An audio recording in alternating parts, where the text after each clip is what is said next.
Hello everyone, कैसे हो आप सभी। आई होप आप सब ठीक से होंगे। आज जो हमारा जो क्लास होगी मैराथन, हम क्लास लेंगे वेस्टर्न पॉलिटिकल थॉट। ये आपको यूजीसी नेट और जेकेपीएससी 10+2 लेक्चर का एग्ज़ाम है, उसमें जो है बेनिफिट होगे। आज हम जो 20 वेस्टर्न पॉलिटिकल थिंकर से हम उसको पढ़ेंगे। अगर हम सबसे पहले बोलें तो जो फर्स्ट थिंकर से कन्फ्यूजन है, किसकी डेट ऑफ बर्थ देखें कहाँ पे हुई है, 551 चाइना कंट्रीज। अगर प्लाटो की बात करें तो उसके एथेंस, तो उसके बाद इनका जन्म की बात करें 427 से लेकर 347। अरिस्टोटल्स, फिर उससे Niccolo Machiavelli, Bentham's, Thomas Hobbes, John Locke, J Rousseau, T H. Green, J S. Mill. तो हम वन बाय वन हम इसको आज अच्छे से पढ़ेंगे। अगर हम 11th की बात करें तो उसमें कह सकते हैं कार्ल मार्क्स जर्मनी में पैदा हुए थे। 1898 में इनका जन्म हुआ था और 1883 में इनकी डेथ हुई थी। अगर हम ग्रामसी की बात करें, इटली में पैदा हुए थे, 1891 में पैदा हुए थे और 1937 में इनकी डेथ हुई थी। अगर हम उसके बाद हैना की बात करें, जर्मनी में पैदा हुए थे 1906। उसके बाद फ्रेंड्स फैनन की बात करें, फ्रांस में पैदा हुए थे, 1925 में इनका जन्म हुआ था, 1961 में इनकी डेथ हुई थी। अगर माओ की बात करें, चाइना में पैदा हुए थे, 1893 में इनका जन्म हुआ था और 1976 में इनकी डेथ हुई थी। अगर जॉन रॉल्स की बात करें, यूएसए में पैदा हुए थे, 1921 में इनका जन्म हुआ था और 2002 में इनकी डेथ हुई थी। अगर 17 थिंकर्स की बात करें तो जर्मनी बेंथम्स, इसमें कह सकते हैं लंदन में पैदा हुए थे, 1748 में इनका जन्म हुआ था। अगर उसके बाद लेनिन की बात करें, रशिया एम्पायर में पैदा हुए थे, 1870 में इनका जन्म हुआ था और 1924 में इनकी डेथ हुई थी। तो म्यूल कांट की बात करें, रशिया में पैदा हुए थे, 1724 में इनका जन्म हुआ था और 1804 में इनकी डेथ हुई थी। अगर उसे सबाइन की बात करें, ये यूएसए में पैदा हुए थे 1880 में, 1973 में। अगर हम बात करें यूजीसी नेट के हिसाब का सिलेबस और 10+2 का जो सिलेबस है उसके हिसाब से 16 थिंकर्स जो हैं वो आपको मतलब सिलेबस के हिसाब से दिए हुए हैं। लेकिन उसके बाद जो फोर जो मतलब हम थिंकर्स की बात करें, इनमें से यूजीसी नेट में इसमें एग्जाम आया था, तो फिर मैंने इसको क्या किया कि 4 थिंकर्स को भी ऐड किया। ठीक है, अब हम वन बाय वन इसको अच्छे से पढ़ेंगे। सबसे पहले हम बात करें कन्फेशन की बात करें, कन्फेशन की अगर की कंसेप्ट की बात करें तो उसमें ये कह सकते हैं रेन, जिसमें किसकी बात करते हैं, humanities being kind to others. अगर ले जो थी वो रिचुअल था, इसमें फॉलोइंग क्या हो रही थी, इसमें कह सकते हैं सोशल और रिलीजन कस्टम्स के बारे में बात कर रहा था। अगर जियाओ की बात करें, रिस्पेक्ट और service to parents and elder की बात करें। अगर इनका फेमस वर्क्स की बात करें तो उसमें कह सकते हैं एनालिट, जिसमें टीचिंग कंपाइल और उसके डिसिप्लिन की बात करता है। अगर नमोनिक की बात करें उसमें कह सकते हैं ए फॉर एनालिटिक और एनएसटी जो था रिस्पेक्ट फॉर एल्डर।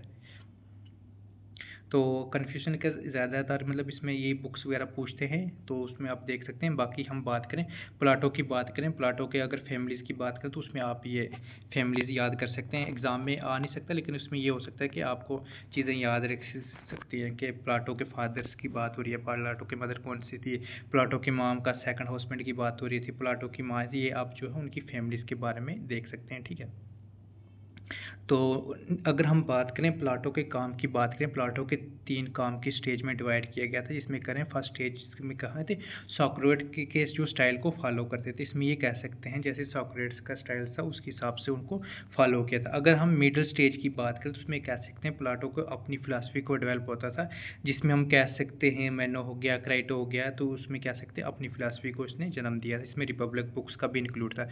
अगर हम लेटर स्टेज की बात करें, जो इनके वर्क्स थे उनको इंक्लूड करते हुए उनमें जैसे हम बात कर सकते हैं स्टेट्समैन हो गया, उसके हम बात करें दाला बुक्स होगी, तो उसके बाद ये इसकी लेटर स्टेज थी। अगर हम प्लाटो की जो अपोलॉजी की बात करें तो उन्होंने गांधी जी ने गुजराती में ट्रांसलेट किया था, जिसका टाइटल था सत्यावसित की कथा। तो उसमें ये चीज़ आप कह सकते हैं कि एग्ज़ाम में क्वेश्चन आ सकता है कि गांधी जी ने कौन सी बुक जो थी ट्रांसलेट की थी, तो उसमें कह सकते हैं कि जो अपोलॉजी थी, जिसमें आप कह सकते हैं कि प्लाटो की जो थी उसको ट्रांसलेट किया था। अगर उस बुक्स का टाइटल की बात करें उसमें कह सकते हैं सत्यावीर की कथा। तो हम अगर बात करें प्लाटो के 3 इंपॉर्टेंट बुक्स की बात करें तो उसमें कह सकते हैं रिपब्लिक का, जिसमें प्लाटो ने अर्ली लाइफ में स्टार्ट किया था और 386 BC में उसको फिनिश किया था। अगर उसके बाद हम बात करें द स्टेट्समैन्स की बात करें 360 BC में लिखा गया था। अगर मैं बात करें द लॉ की बात करें लास्ट टाइम लिखा गया था और प्लाटो की डेथ के बाद 347 में पब्लिश हुआ था। तो हमें 3 चीज़ें इसमें हमें पढ़ने को मिली हैं कि जैसे आप बात कर सकते हैं कि जो गांधी जी ने क्या किया था, ट्रांसलेट की थी कौन सी बुक, अपॉलोजी। अगर उसका टाइटल की बात करें तो उसमें कैसे सत्यावीर कथा। अगर हम बात करें रिपब्लिक की बात करें, ये स्टार्टिंग लैंग्वेज में स्टार्ट में लिखा गया था 386 BC में और इसको फिनिश किया था। अगर सेकंड की बात करें 360 BC में। अगर लास्ट की बात करें जो इनकी बुक्स थी द लॉ, उसमें कह सकते हैं लास्ट टाइम लिखा गया था, लेकिन प्लाटो की डेथ के बाद जो थी ये पब्लिश हुई थी। इन 3 बुक्स में सबसे इंपॉर्टेंट जो बुक्स थी वो रिपब्लिक थी। अगर हम बात करें रिपब्लिक्स की बात करें, रिपब्लिक्स जैसे इंपॉर्टेंट, तो हमें इसमें थोड़े से देखेंगे कितने बुक्स थी और कितने चैप्टर थे। तो उसमें देख सकते हैं ये कहाँ से लिया गया था, ग्रीक वर्ड है जिसका मीनिंग है जस्टिस, ठीक है। अगर हम बात करें इन जो रिपब्लिक बुक्स में जो थी वो 10 बुक्स थी। इसमें अगर बात करें जो बुक फर्स्ट थी इसमें किसकी बात कर रहा था, मेंस लाइफ, जस्टिस और मॉरलिटी की बात कर। अगर हम बात करें सेकंड बुक से लेके फोर्थ बुक में किस चीज़ का जिक्र कर रहा था, उसमें स्टेट ऑफ ऑर्गेनाइजेशन और एजुकेशन सिस्टम की बात कर रहा था।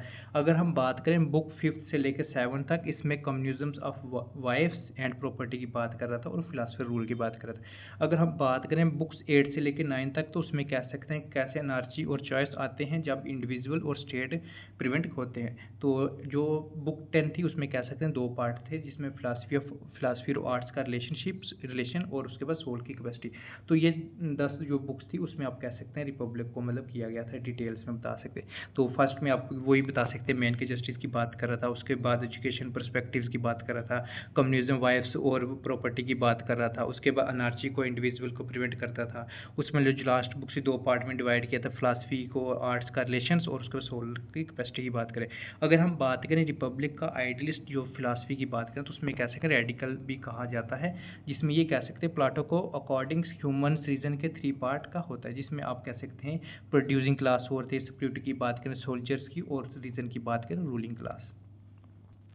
तो उसके बाद हम नेक्स्ट की बात करें जो CL पेपर्स का मुताबिक की बात करें तो उन्होंने जो प्रॉपर प्रोविज़न जो था वो प्रोड्यूसर का कहा गया था। अगर प्रोटेक्शन की बात करें वो सोल्जर की कहा गया था, और लीडरशिप की बात करें तो वो किसको कहा गया था, रूलर का कहा गया था। अगर हम बात करें आइडियल स्टेट क्रिएट करने के लिए प्लाटो ने बोला था प्रोड्यूसर जो है वो क्या कर सकता है, जिसमें हम कह सकते हैं ह्यूमन कैटल, जिसमें कॉपर्स एंड ब्रोंजीन की बात हो रही है, ब्रोंज की बात हो रही है। अगर सोल्जर की बात करें, सोल्जर क्या था, वॉच डॉग की तरह था, जिसमें कर सकते हैं स्लैश करके सिल्वर।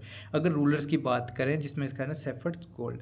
अगर प्लाटो की आइडियोलॉजी डिडक्टिव डायलेक्ट्स और एनालिटिक है, इसमें कह सकते हैं प्लाटो को जो फेमस कोटेशन तो उसमें ये कह सकते हैं, I thanks God I was born a Greeks, not barbarians, a free men's and not a slaves, a man's not a woman's, but all that I was born in the age of Socrates. तो वो खुदा का शुक्र गुजार करते थे, वो कहते थे कि मैं ग्रीक्स में पैदा हुआ, फ्री मैन पैदा हुआ, स्लेव नहीं पैदा हुआ, और मैं मैन पैदा हुआ ना मैन पैदा हुआ। और उसके बाद ये कहते थे मैं शुक्रगुजार हूँ कि मैं किसकी एज में, सॉक्रेट्स की एज में बॉर्न हुआ। अगर हम बात करें प्लाटो के जो 3 वर्क की बात करें तो उसके बाद करें तीन वर्क जो थे यूटोपिया जो थॉमस मोर्स 1560 में। अगर हम बात करें तो सिटी ऑफ सन्स कर सकते हैं किसमें, ट्रॉम्स की बात करें 1602। अगर उसके बाद करें द न्यू अल्टेनिक जिसमें फ्रांसिस बेकन थे 1627। अगर हम बात करें क्रिटिक्स ऑफ प्लाटो की बात करें तो उसमें कह सकते हैं एंशिएंट ग्रीक लिटरेचर, इसमें किसने लिखा था, इसमें कह सकते हैं CM बोर्रा 1933। अगर प्लोटेनिक लीजेंड की बात करें FW फाइट्स 1934।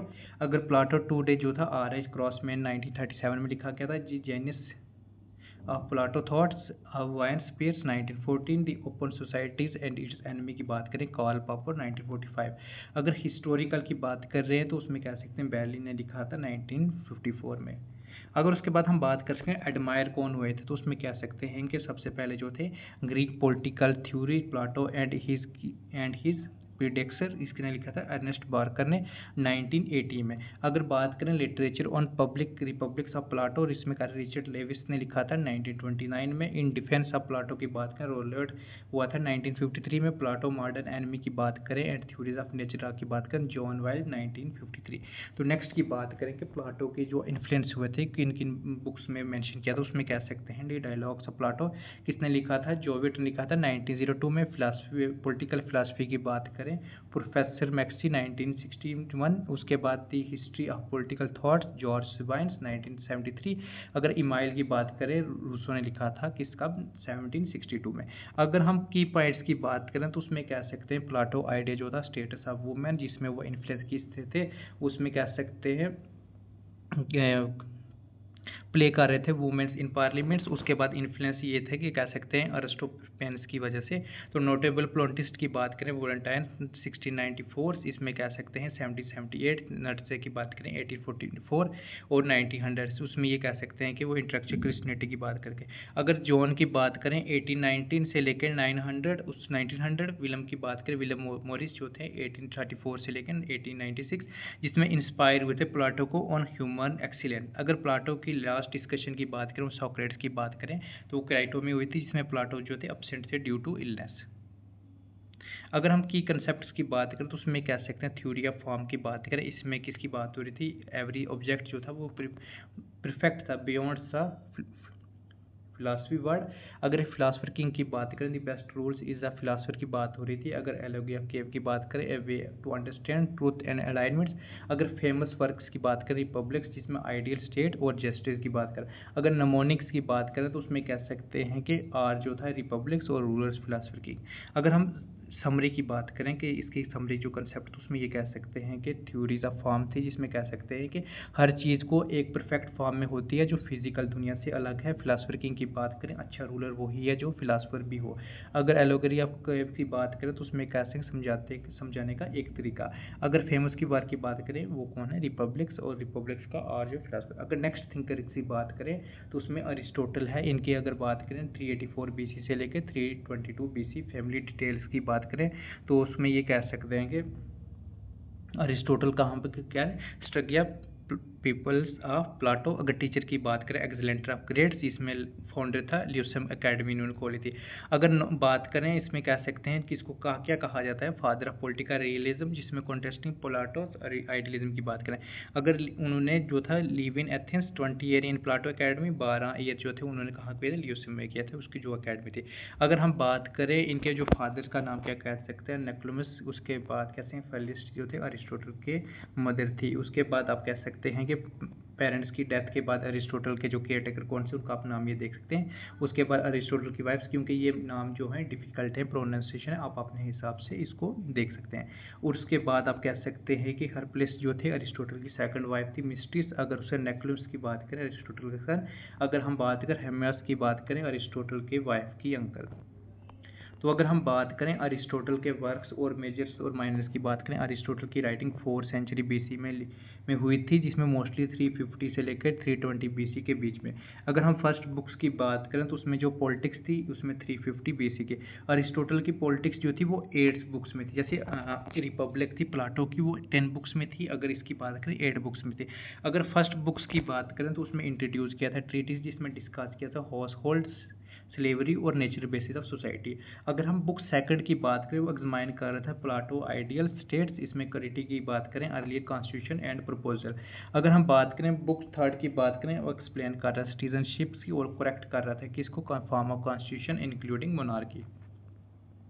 अगर हम बुक्स फोर्थ की बात करें वो सर्वे बात कर रहा था किसको, वेरियस फॉर्म ऑफ गवर्नमेंट, जिसमें कैसे प्रैक्टिकल कर रहा था कॉन्स्टिट्यूशन रेदर देन यूटोपियन। अगर बुक्स फिफ्थ एंड सिक्स की बात करें वो एनालाइज कर रहा था ओलिगेंसी एंड डेमोक्रेसीज। अगर काज की बात करें रेवोल्यूशंस एंड प्रिजर्वेशंस ऑफ कॉन्स्टिट्यूशन। अगर बुक सेवंथ की बात करें उसका फोकस क्या था, आइडियल स्टेट, जिसमें आउटलाइन की बात करें कंडीशंस द ह्यूमन फ्लोरिश की बात हो रही है, इसमें बेस्ट की बात कर सकते हैं best lifes both citizen and states life of virtue and reasons. उसके बाद आइडियल्स मस्ट जो था वो proper geography, limited population and economic self sufficiency, education जो अपब्रिंगिंग कर रहा था, एसेंट्स फॉर वर्चुअस सिटीजन्स। अगर हम बात करें बुक 8 की बात करें, वो उसका फोकस किसके ऊपर था, उसमें कह सकते हैं एजुकेशन एंड कल्चर्स। अगर इनकी डिटेल्स की बात करें तो वो क्या वेल अराउंड एजुकेशन की बात कर रहा है, सिस्टम को बिल्ड कर रहा था, मॉरल वर्च्यूज और प्रैक्टिकल विजडम की बात कर रहा है। उसके इंक्लूड की बात की उसमें क्या क्या शामिल थी, उसमें कह सकते हैं म्यूजिक था, फिजिकल ट्रेनिंग थी और इंटीग्रल पार्ट ऑफ करिकुलम। अगर उसके बाद हम बात कर सकते हैं एजुकेशन को कैसे सस्टेन किया था, कॉन्स्टिट्यूशन को कैसे स्टेबिलिटी ऑफ स्टेट की बनाया था। अगर हम बात करें टुगेदर जो थी बुक्स जो साथ में थी 7th और 8th की थी, वो blue print of ideal state था, जिसमें डिस्क्राइब किया था virtuous citizens of good education, support किया था स्टेबल्स एंड पॉलिटी। अगर हम बात करें अदर बुक्स की बात करें तो उसमें ये कह सकते हैं कि एथिक्स जो थी 350 BC में लिखी थी, द कॉन्स्टिट्यूशन ऑफ एथिक्स जो था 330 BC में लिखा था, और उसके बाद ऑन पॉलिटी ऑफ एथेंस था, ऑन जस्टिस था, ऑन पोइट्स था, on the soils, on pleasure, on the science, on the specific of genius deduction, उसका डेफिनेशंस, उसके बाद लिटरेचर था पॉलिटिकल थ्योरीज। और उसके बाद हम बात करें द आर्ट्स ऑफ रेटर्स 350 BC और बात कर सकते हैं पैथोजेंस, उसके बाद on animal discussion, plants, motions, on astronomies, उसके बाद कह सकते हैं problems, on magnets, Olympic victors, probes and the rivers Niles, theories of revelations, उसके बाद theories of state, theory of justice, theory of questions, theories cycles of change और उसके बाद गोल्डन मीन। तो ये 29 जो बुक्स थी वो कह सकते हैं किसकी थी, अरिस्टोटल की थी। इसमें क्वेश्चन आ नहीं सकता, लेकिन फिर भी आपको इतना मतलब पता होना चाहिए कि मतलब कि अरिस्टोटल की कौन सी बुक्स थी, उसके बाद प्लाटो की कौन सी थी। अगर हम इसके बात करें एडमायर और फॉलोअर कौन थे, उसमें कह सकते हैं जो फॉलोइंग कर रहे थे किसके, अरिस्टोटल को साल के साथ, उसमें कह सकते हैं सबसे पहले जो पहले थे वो कह सकते हैं पोलर बाइस, इसमें 204 से लेके 122 BC। अगर क्राइसो की बात करें 106 से लेके 43 BC। अगर थॉमस की बात करें 1227 से लेकर 1274 AD। उसकी हम बात कर सकते हैं मर्सियल्स की बात करते हैं 1270 से लेकर 1342 AD। अगर मैकियावेली की बात करें 1469 में इनका जन्म हुआ था और 1527 इनकी डेथ हुई थी। अगर जॉन लॉ की बात करें और 1632 से लेकर 1704 AD। अगर टेलर की बात करें 1856 से 1915 AD। उसके बाद सैंडल की बात करें 1952 AD। अगर क्रिटिक ऑफ अरिस्टोटल की बात करें तो उसमें कह सकते हैं कि स्किपिक्स और स्टोइक्स की बात करें 3 सेंचुरी BC ऑनवर्ड, उसमें कह सकते हैं जस्टिस ल्यूपियस जो थे उसमें कह सकते हैं 1547 से लेकर 1606 AD। उसके बाद चोरन की बात करें 1541 में से लेकर 1603 AD। अगर माइकल की बात करें 1533 से लेकर 1592 AD। अगर बासिंग्रेटियस की बात करें 1583 से लेकर 1645 AD। अगर हॉब्स की बात करें 1588 से लेकर 1679 AD। अगर हम इसकी बात करें की कंसेप्ट की बात करें तो उसमें किसकी बात करता है, गोल्डन मीन्स का ये था मॉडर्नेशन इन एवरीथिंग। अगर पॉलिटिक्स की बात करें best government understands people's needs की बात करें।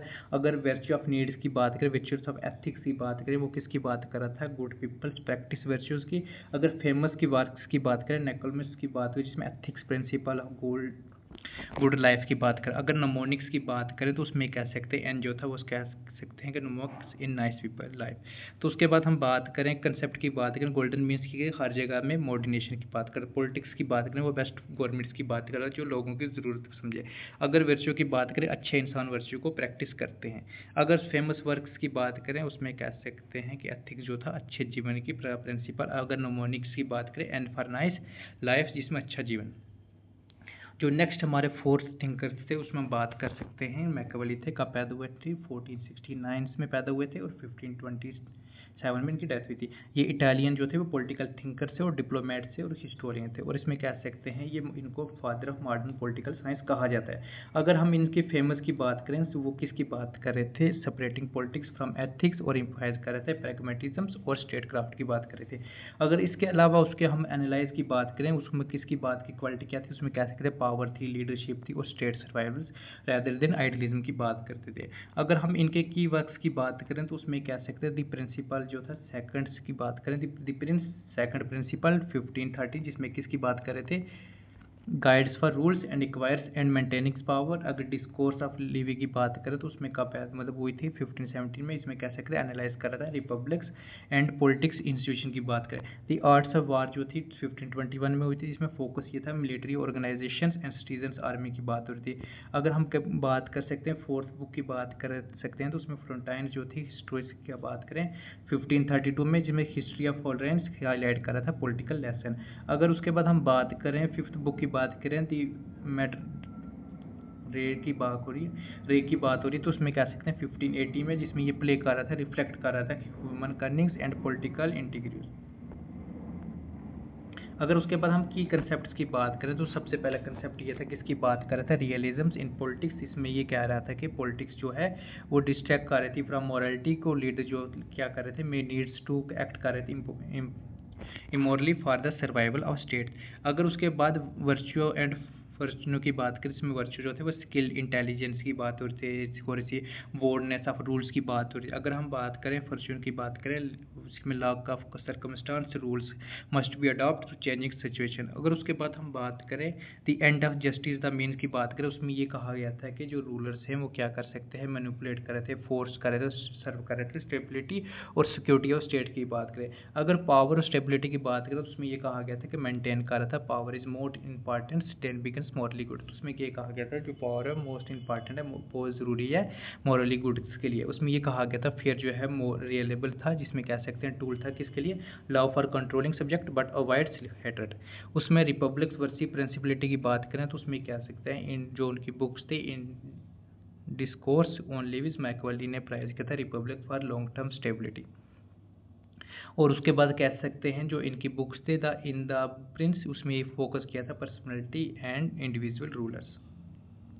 अगर उसके बाद सिक्स बुक्स कंसेप्ट की बात करें वो सिटीजन आर्मी की बात कर रहे थे, जिसमें प्रोफेशनलिस्ट की बात हो रही है, जिसमें अनरियलेबल सिटीजन को, फाइटिंग्स को, स्टेट्स को, एसिनेट की बात करें। अगर हम फेमस कोटेशन की बात करें तो उसमें ये कह सकते हैं it is better to be fair than love if you can not be both the end justice the means. उसके बाद कह सकते हैं a wise rulers never to keep faith when the doings so it would be against interest. अगर last quotation की बात करें politics has no relation to morals.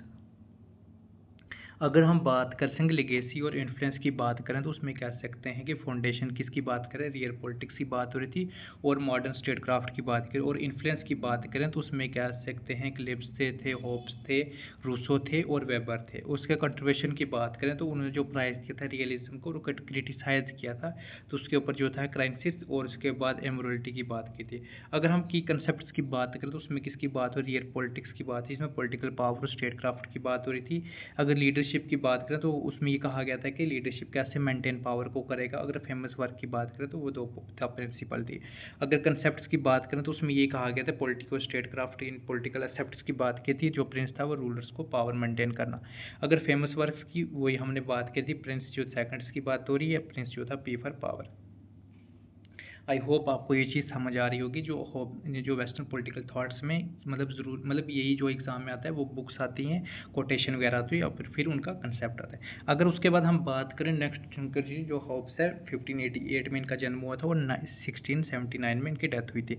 अगर बात करें ये जो था इटालियन थे, पॉलिटिकल थिंकर से और डिप्लोमेट और हिस्टोरियन की बात करें। अगर इनको अभी क्या कहा जाता है, father of modern political science कहा जाता था, जिसमें किसकी बात कर रहे थे, पॉलिटिक्स फ्रॉम एथिक्स और किसकी बात, प्रेगमेटिज्म की बात करें। इसको पावर्स, लीडरशिप और state survival rather than idealism की बात कर रहे थे। तो इसके बाद वही बुक्स वगैरह थी, इसमें आप देख सकते हैं। अगर फेमस कोटेशन की बात हो रही है, अगर इनके कंसेप्ट्स की बात करें तो किसकी बात हो रही है, सोशल कॉन्ट्रैक्ट्स, लोग अपनी की बात करें, लोग अपने आज़ादी स्टेट को देते थे पीस के लिए। 11th की बात करें, स्ट्रॉन्ग सेंट्रल अथॉरिटी, ज़रूरत की एनर्जी को रोकने के लिए। अगर फेमस कोटेशन की बात करें 11th की बात है स्टेट और सोसाइटी का स्ट्रक्चर। अगर नमोनिक्स की बात करें 11th जो एल्फरला, जिसमें स्ट्रॉन्ग सेंट्रल अथॉरिटी की बात कर रहे थे। अगर उसके बाद हम बात करें लॉक की बात करें, जॉन लॉक की बात करें 1632 में इनका जन्म हुआ था, 1704 में इनकी डेथ हुई थी। अगर की कंसेप्ट्स की बात करें नेचुरल राइट्स, इसमें लाइफ, लिबर्टी और प्रॉपर्टी को बिलोंग करते थे ऑल। उसके बाद कैसे थे, गवर्नमेंट रूल का ये था कि प्रोटेक्ट करना दीज राइट्स। और फेमस वर्क की बात करें कौन सा था, टू ट्रीटीज ऑफ गवर्नमेंट्स। अगर मोनिक्स की बात करें तो उसमें ये कह सकते हैं टीफा ट्रीटाइज, जिसमें ट्रीट कर रहे थे, प्रोटेक्ट कर रहे थे राइट्स को। अगर कंसेप्ट्स की बात करें, नेचर राइट्स की बात करें, जिसमें लिबर्टी, प्रॉपर्टी का अधिकार की बात करें, सोशल कॉन्ट्रैक्ट की बात करें, गवर्नमेंट के पर्पज़ जो राइट को प्रोटेक्ट करना। अगर हम बात करें की कंट्रीब्यूशन की बात करें तो सबसे पहले ये था कि सोसाइटी, स्टेट को, गवर्नमेंट को क्या करना चाहिए, उसको क्या करना चाहिए, अच्छे से संभालना चाहिए, उनके बीच में डिफरेंस वगैरह करके कोई भी उसको ठीक करना चाहिए। उसके बाद फॉर्मुलेट कर रहे थे, डॉक्ट्रिन कर रहे थे नेचर राइट्स में, जिसमें किसकी बात हो रही थी, लाइफ, लिबर्टी और प्रॉपर्टी की। अगर उसके बाद एडवोकेट जो सुपरमेंसी की बात करें कम्युनिटी की, वो इन्फ्लुएंस से किससे, जे रूसो से। इसमें हम कह सकते हैं थ्योरी ऑफ जर्नल विल की बात हो रही थी।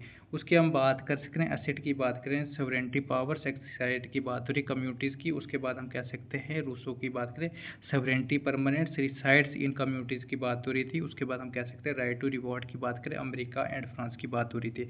उसके बाद हम कह सकते हैं इनको फादर ऑफ लिबरलिज्म भी कहा जाता था, जिसमें हम कह सकते हैं peoples are the source of all authority. अगर उसके बाद हम बात करें लेबर थ्योरीज की बात करें, इन्फ्लुएंस से किससे, क्लासिकल इकोनॉमिक्स और मार्क्स की बात करें। अगर हम एडवोकेट की बात करें, note in non interference of God's of religions in the state affairs. अगर रिकार्ड की बात करें, उसमें फादर ऑफ मॉडर्न एम्पेरिकलिज्म की बात हो रही थी, जिसमें हम कह सकते हैं रूसो और अयात। अगर इन्होंने इंट्रोड्यूस किया था जो इसका फेमस कंसेप्ट है, उसमें कह सकते हैं तबला रसा, जिसमें हम बैक कह सकते हैं minds as a blank slate, जिसमें शेप की थी एक्सपीरियंस। अगर 12th पॉइंट की बात करें, गवर्नमेंट बेस जो थी वो कैसे है, consent on of the government. अगर उसके बाद हम बात करें इनके जो फेमस वर्क्स थे, तो उसमें कह सकते हैं द ट्रिक्स ऑफ गवर्नमेंट 1660, जो एसे था लॉ और नेचर का कब लिखा गया था, लैटिन में 1664 में। और एसे जो था वो कंसर्निंग कर टॉलरेंस की बात करें 1667 में, और सम कंसिडरेशन जो था लॉरिंग्स ऑफ इंटरेस्ट की बात करें 1668। अगर उसके बाद राइजिंग्स द वैल्यूज ऑफ मनी की बात करें 1668, और ऐसे जो कंसर्निंग कर रहा था ह्यूमंस अंडरस्टैंडिंग की बात करें, जो ह्यूमंस की बात करें अंडरस्टैंडिंग 1679, और बैंड किया था इन ऑक्सफोर्ड, कब किया था, इन कॉलेज। अगर उसके बाद जो उनका बुक्स और फेमस वर्क की बात करें, सेवन जो था a letter of toleration 1689, second letter on toleration की बात करें 1691, थर्ड की बात करें, थर्ड लेटर टॉलरेशन की बात करें 1691, जिसमें कह सकते हैं रिस्पॉन्स क्रिटिसिज्म किया था, किसके बात करें, बाय जॉन्स प्रोस्ट। अगर उसके बाद 10th की बात करें, द सम्स थॉट जो एजुकेशन था 1693। जो नेक्स्ट थिंकर जो हैं वो जे रूसो हैं, 1712 में इनका जन्म हुआ था और 1778 में इनकी डेथ हुई थी। अगर हम इनके की कंसेप्ट्स की बात करें तो सबसे पहले वो जनरल विल की बात करता था, जिसमें वो कहते थे कि फॉलो करना है कॉमन इंटरेस्ट ऑफ सोसाइटी। इसमें ट्रू फ्रेंड ऑफ फ्रीडम की बात करते और बोइंग कर रहा था लॉ बनाने के लिए, वी मेक्स आवर सेल्फ। अगर basic feature of social contract की बात करें तो मैं किसकी बात करें, इंडिविजुअल जो था वो सरेंडर कर रहा था आवर राइट्स इन सोसाइटी। उसके बाद हम बात करें जो राइट्स था जिसमें सरेंडर कर रहा था एंड इंडिविजुअल्स की बात करें, जिसमें body which individual is part. जो कॉन्ट्रैक्ट था उसमें कह सकते हैं ओरिजिनेटिंग सोसाइटी, जिसमें इंडिविजुअल जो था फार्मर्स कलेक्टिव होल की बात करें।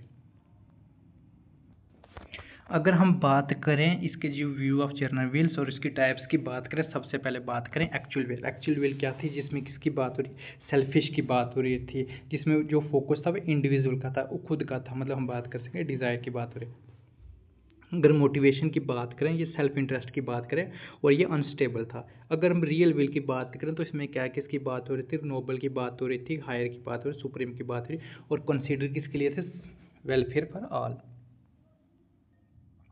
उसमें हम बात कर सकते हैं मोटिवेशन ये था कि कलेक्टिव करना, कलेक्टिव इंटरेस्ट की बात हो रही, ये स्टेबल था। अगर जो लास्ट जनरल विल की बात करें, इसमें रियल विल की बात हो रही थी, फॉर साइड्स ऑफ इंडिविजुअल, इसमें किसकी बात हो रही थी, act of reason for collective goods, और ये स्टेबल भी था। अगर हम बात करें एट्रीब्यूट जो जनरल विल का था, इसमें सबसे पहले किसकी बात हो रही थी, इंडिविजुअल, जिसमें कह सकते हैं कि लाइफ और पर्सनैलिटी की बात हो रही थी, जिसमें कह सकते हैं individual it can not be divided. अगर नॉन रिस्पेक्ट की बात करें, रिप्रेजेंटेबल्स की बात करें तो उसमें कह सकते हैं कि you can not be represented by anyone else. उसके बाद हम बात करें फोर्थ की बात करें, सुप्रीम की बात करें, उसमें ये कहते थे कि no body can be refuse to by its, उसमें कह सकते हैं रिफ्यूज़ का रहता है। और bank journals shall can not be compelled to do, उसमें ये कह सकते हैं होल बॉडी जो थी वो क्या कर रही थी, फोर्स कर रही थी। इसमें रेशनल वर्सेस नॉन रेशनल की बात हो रही थी, इसमें इंडिविजुअल डिवाइड हो रहा था, इसमें रेशनल्स की बात हो रही थी। अगर सिंगल और इनलाइंसेबल की बात करें, can not be divided or transfer, उसमें डायरेक्ट डेमोक्रेसी की बात हुई। अगर हम बात करें रूसो और सवरेंटी की बात करें, जो सवरेंटी जो थी वो किसके लाए, जो थी communities in as a whole, जिसमें पावर ही सेट कर रहे थे विद पीपल कलेक्टिव। जो ऑथोरिटी थी वो sovereignty general wills has no limitation. इसमें डिफरेंस की बात करें, होप्स की बात करें, इसमें कह सकते हैं रूलर्स सिंगल रूलर थे, जिसमें वाइल्स रूसो जो थे कि absolute sovereignty collective in people's की बात करें। अगर हम इनके मेजर वर्क्स की बात करें तो उसमें कह सकते हैं पॉलिटिकल और सोशल वर्क्स थे। तो सबसे पहले बात करें, has the progress of arts and science help to purity moral जो था 1740, the origin and foundation inequality 1745, institution politics की बात करें 1744, discourse on science and art 1750, discourse on origins of inequality 1755। उसके बाद नेक्स्ट की बात करें, ली जो ला था उसमें कह सकते हैं 1761 थी, सोशल कॉन्ट्रैक्ट और principles of political right 1762, Emile treatise of education की बात करें 1762। उसके बाद कन्फेशन बैक ऑफ नेचर की बात हो रही है। उसके बाद जो 10th बुक थी प्रोजेक्ट एंड कॉन्स्टिट्यूशन की बात करें 1764, constitution of governments of Poland 1772, letter from mountain की बात हो रही है कब 12। फिर नेक्स्ट हम बात करें work on peace in Europe, जिसमें हम बात कर सकते हैं इसकी बात रही है, जिसमें कैसे साइन 1632, उसमें ऐसे towards present and future peace की बात करें, यूरोप की बात करें पेन। उसके बाद कह सकते हैं जो प्रोजेक्ट हो रहा है making peace persuasion in Europe 1730। उसके बाद करें last peace through federation of Europe 1774 Rousseau. उसके बाद कह सकते हैं जो कहते हैं परसुएशन पीस 1795 कंट। और उसके हम बात कर सकते हैं 6 की बात करें प्लान फॉर यूनिवर्सल, जिसमें बात हो रही है किसके बाद, जो पीस थी 1789 बेंथम। अगर इनके कंसेप्ट की बात करें तो किसकी बात हो रही थी, जनरल विल्स, जिसमें किसकी बात हो रही है सोसाइटी के कॉमन इंटरेस्ट का फॉलो करना। उसके बाद सोशल कॉन्ट्रैक्ट की बात करें, ट्रू फ्रीडम्स तब है जब हम अपनी मर्जी से लॉ फॉलो करते हैं, सोशल कॉन्ट्रैक्ट, जिसमें ट्रू फ्रीडम तब है जब हम अपनी मर्जी से फॉलो करते हैं। अगर फेमस वर्क की बात करें तो उसमें कह सकते हैं सोशल कॉन्ट्रैक्ट, पॉलिटिकल थ्योरी और सोसाइटी का स्ट्रक्चर। अगर नमोनी की बात करें सोशल कॉन्ट्रैक्ट में एज फॉर सोसाइटी। हमने होप्स का पढ़ा था, उसमें थोड़ी सी मिस्टेक हो गई थी तो हमने दोबारा से इसको ठीक किया है। तो उसमें कह सकते हैं 1588 में इनका जन्म हुआ था और 1679 में इनकी डेथ हुई थी। अगर नेशनलिटी की बात करें वो किसकी थी, उसमें कह सकते हैं कि इंग्लिश फिलासफर थे और पॉलिटिकल थिंकर से, और फेमस किसके कहा गया था, मॉडर्न पॉलिटिकल थॉट की बात करें। अगर इसके लाइफ स्पैन की बात करें वो कहाँ पैदा हुआ था, इंग्लैंड में पैदा हुए थे, और उन्होंने स्टडी कहाँ थी, ऑक्सफोर्ड में की थी, और उसके बाद ट्रांसलेट वर्क किया था, तो उसमें कह सकते ट्रांसलेट वर्क भी किया था। अगर उसके हम बात कर सकते हैं कि वो लीड हुए थे सिविल वार्स में 1642 से लेकर 1651 में, जिसमें उन्होंने शेप किया था पॉलिटिकल थॉट, और डाइड कब होते 1679 में, कब कौन सी एज में, 91 एज में। अगर हम उसके बाद बात करें स्टेट नेचर की बात करें, उसमें ये कह सकते हैं नेचर कंडीशन जो ह्यूमनिस्ट, इसमें वार किसकी बात की, अगेंस्ट फॉर ऑल्स। उसके हम ये कह रहे थे कि लाइफ जो है वो क्या किसकी पॉसिबिलिटी, पुअरनेस, ट्रिब्यूशन एंड शॉर्ट्स की बात कर रहे थे। इसमें सोशल कॉन्ट्रैक्ट में ये कहा गया था कि पीपल सरेंडर कर रहे थे their nature rights, absolute sovereignty, और उसके बाद स्टेट ऑर्डर, उस सेफ्टी ऑर्डर। अगर 11th की बात करें तो उसमें symbols of our power, state sovereignty जो थी, मॉरल गॉड्स की बात है। अगर सवरेंटी की बात करें तो उसमें जो एब्सोल्यूट की बात थी अनडिवाइडेड होगी, अनलिमिटेड प्रिवेंट चॉइस की बात हुई। अगर मटेरियलिज्म की बात करें, ह्यूमनिज्म की, ह्यूमन जो था ड्राइव कर रहा है self interest for the death, उसके बाद डिजायर फॉर पावर। अगर राइट्स फॉर सेल्फ प्रिजर्वेशन की बात करें, जिसमें कह सकते हैं कॉमनवेल्थ की बात हो रही थी, individual keeps right to protect their own life. उसके बाद रिलीजन की बात करें तो उसमें कह सकते हैं शुड बी सबऑर्डिनेट्स, जिसमें स्टेट ऑफ मेंटेनेंस की बात है, मेंटेनेंस एंड पीस। तो अगर हम इनके वर्क्स की बात करें तो जो डी सिविल था 1642, 11th की बात हो रही है, जिसमें on the matter forms of power Commonwealth की बात हो रही है, और सिविल्स की कब हुआ था 1651 में। और उसके बाद डी क्रॉप्स की बात करें 1655, इसमें फिलासफी और फिजिक्स की बात हो रही है। उसके बाद नेक्स्ट की बात करें फोर्थ जो बुक्स वर्क्स था या बुक्स कह सकते हैं, उसमें कह सकते हैं दी ह्यूमैन्स, जिसमें 1658 ऑन ह्यूमन नेचर। अगर उसका हम बेहमौत की बात करें 1688 में, जिसमें history of English civil war की बात हुई। उसके बाद 6th की बात करें ट्रांसलेट ह्यूमर्स, जिसमें किसकी बात हो रही थी, अलाइड्स एंड ओडिसी इनटू इंग्लिश। अगर उसमें हम बात करें नेक्स्ट की बात करें जो व्हाई द होप्स मैटर की बात करें तो उसमें कह सकते हैं give systematic theory of state, जिसमें based on scientific method separate हुआ था पॉलिटिक्स फ्रॉम एथिक्स और रिलीजन्स। उसके बाद प्रोवाइडेड किया था foundation of modern social contract theory, जिसमें लेटर अडेप्ट हुआ था बाय लॉ की बात हुई थी रूसो की। उसके पाइन हुआ था स्टेट्स एंड आर्टिफिशियल पर्सन, इसमें लिविंगस्टन। अगर उसके बाद हम क्विक ट्रिक रिमेंबर की बात करें तो उसमें कह सकते हैं होप्स जो कह सकते हैं ह्यूमन ओरिजिनलिटी की बात हुई थी, जिसमें ब्रिचुअल बिंग्स एक्सटर्नल सवरेंटी, इसमें इजी नमोनिक फॉर स्टेट्स नेचर सवरेंटी की बात हुई। अगर कंसेप्ट की बात करें तो सोशल कॉन्ट्रैक्ट हुआ था, जिसमें लोग अपनी मर्जी से स्टेट को दे सकते थे पीस के लिए। तो लेविंथन की बात करें स्ट्रॉन्ग सेंट्रल अथॉरिटी, जिसमें ज़रूरी है अनार्ची का रोकने के लिए। अगर फेमस वर्क की बात करें लेविंथन था, जिसमें स्टेट और सोसाइटी का स्ट्रक्चर की बात हो रही थी। अगर लेविंथन की बात करें law strong central authority, locks हमने पढ़ लिया है अभी। उसके बाद नेक्स्ट की बात करें रूसो भी हमने देख लिया है।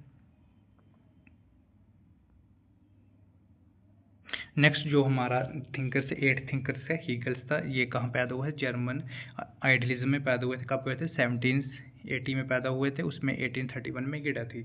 अगर इनके वर्क्स की बात करें तो उसकी से इन्फ्लुएंस हुए थे, उसमें कह सकते हैं मार्क्सिज्म से हुए थे, political theory, history and philosophy. अगर इसके फेमस की बात करें डायलेक्ट्स मेथड था, जिसमें हिस्टोरिकल डेवलपमेंट्स ऑफ आइडियाज़ की बात की थी। अगर हम बात करें की वर्क्स की बात करें तो उसमें कह सकते हैं फिनोमोलॉजी ऑफ स्पिरिट 1807, जिसमें डेवलपमेंट की बात हुई थी, कॉन्शियस। उसके बाद सेल्फ रियलाइजेशन इन हिस्टोरिकल प्रोग्रेस की बात करें। अगर साइंस एंड लॉजिक की बात करें 1812 में पैदा बुक लिखी गई थी, 1860 में उसमें कह सकते हैं एक्सप्लेन किया था स्ट्रक्चर ऑफ थॉट, जिसमें बिंग्स और लॉजिक की बात की थी। अगर नेक्स्ट की बात करें फिलासफी ऑफ साइंस जो थी 1817 में, इसमें कॉम्प्रेस सिस्टम्स ऑफ फिलासफी की बात की थी। उसके बाद हम बात करें elements of philosophy of rights की बात करें 1821 में, जिसमें बात करें की पॉलिटिकल वर्क्स और ethics law state of freedom की बात की थी। अगर फिलासफी ऑफ किंग की बात करें 1831 में, जिसमें कह सकते हैं history of rational process realisation of freedom. अगर की कंसेप्ट की बात करें डायलेक्ट्स मेथड्स की, जिसमें कह सकते हैं प्रोसेस हुआ developments through thesis antithesis synthesis बात हुई थी, जिसमें कन्फ्लिक्ट हुआ था, क्या बात कर सकते हैं प्रोग्रेस की बात हुई थी, अप्लाइड टू हिस्ट्री की बात हुई थी, सोसाइटी की एंड आइडियाज़ की बात करें। अब्सोल्यूट आइडियलिज्म की बात करें उसमें रियलिटी की बात हुई थी, जिसमें नेशनल एंड स्पिरिचुअल की बात हुई थी, जिसमें सेल्फ रियलाइजेशन स्पिरिट की बात हुई थी। अगर हम बात करें इंडिविजुअल सोसाइटी की बात करें expression of world spirit guest की बात हुई। फ्रीडम्स ऑफ स्टेट की बात करें ट्रू फ्रीडम्स रिलेटेड हुआ था ethics life through family civil society and state. उसके हम बात करें स्टेट और सुप्रीम एथिक्स की बात हुई, जिसमें मोरल इंडिविजुअल इंटरेस्ट की बात करें।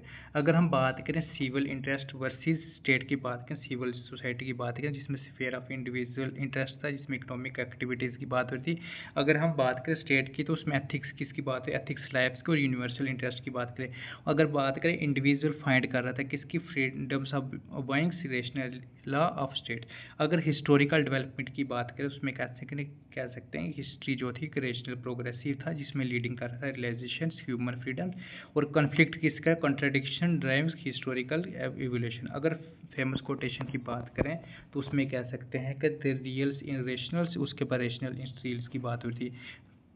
उसके बाद हम बात करें फ्रीडम जो थी उसमें स्पिरिचुअल्स कर रहा था, किसके रियलाइज कर रहा था थ्रू एथिक्स लाइफ। उसके बाद नेक्स्ट कोटेशन की बात करें the states is the March of gods in the world.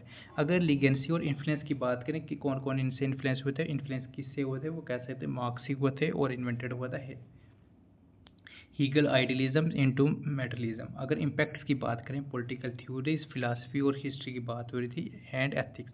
अगर ये प्रोवाइड्स की बात करें स्टेट लॉ और फ्रीडम्स की बात करें इंस्पायर हुए थे सोशलिज्म कम्युनिज्म आइडियलिज्म्स और फिलासफी।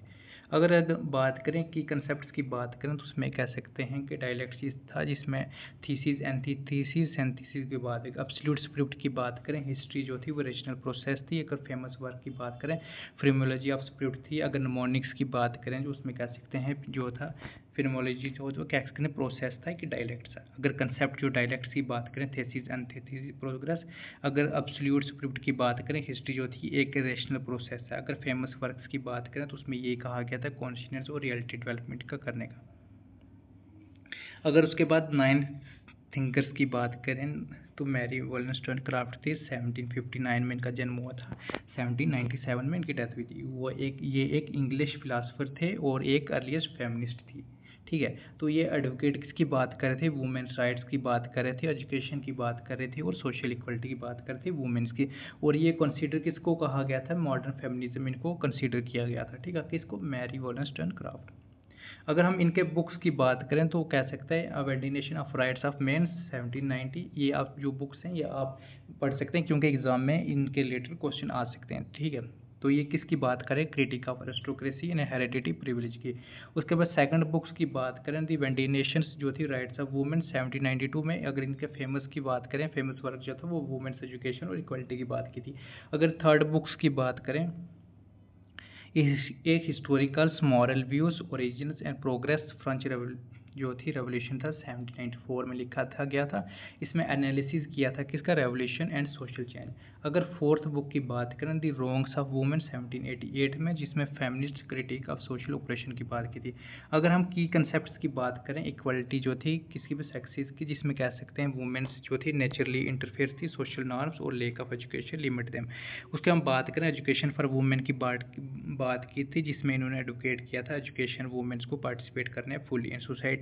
उसके हम बात कर सकते हैं सोशल एंड पॉलिटिकल राइट्स की बात की थी, जिसमें women's should be civil liberty, voting rights and property rights की बात की थी। अगर क्रिटिक ऑफ पैटर्जी की बात करें, उसमें ये कहा गया था कि बोथ मैन एंड वुमेन जो थे क्या liberalism benefit society as whole.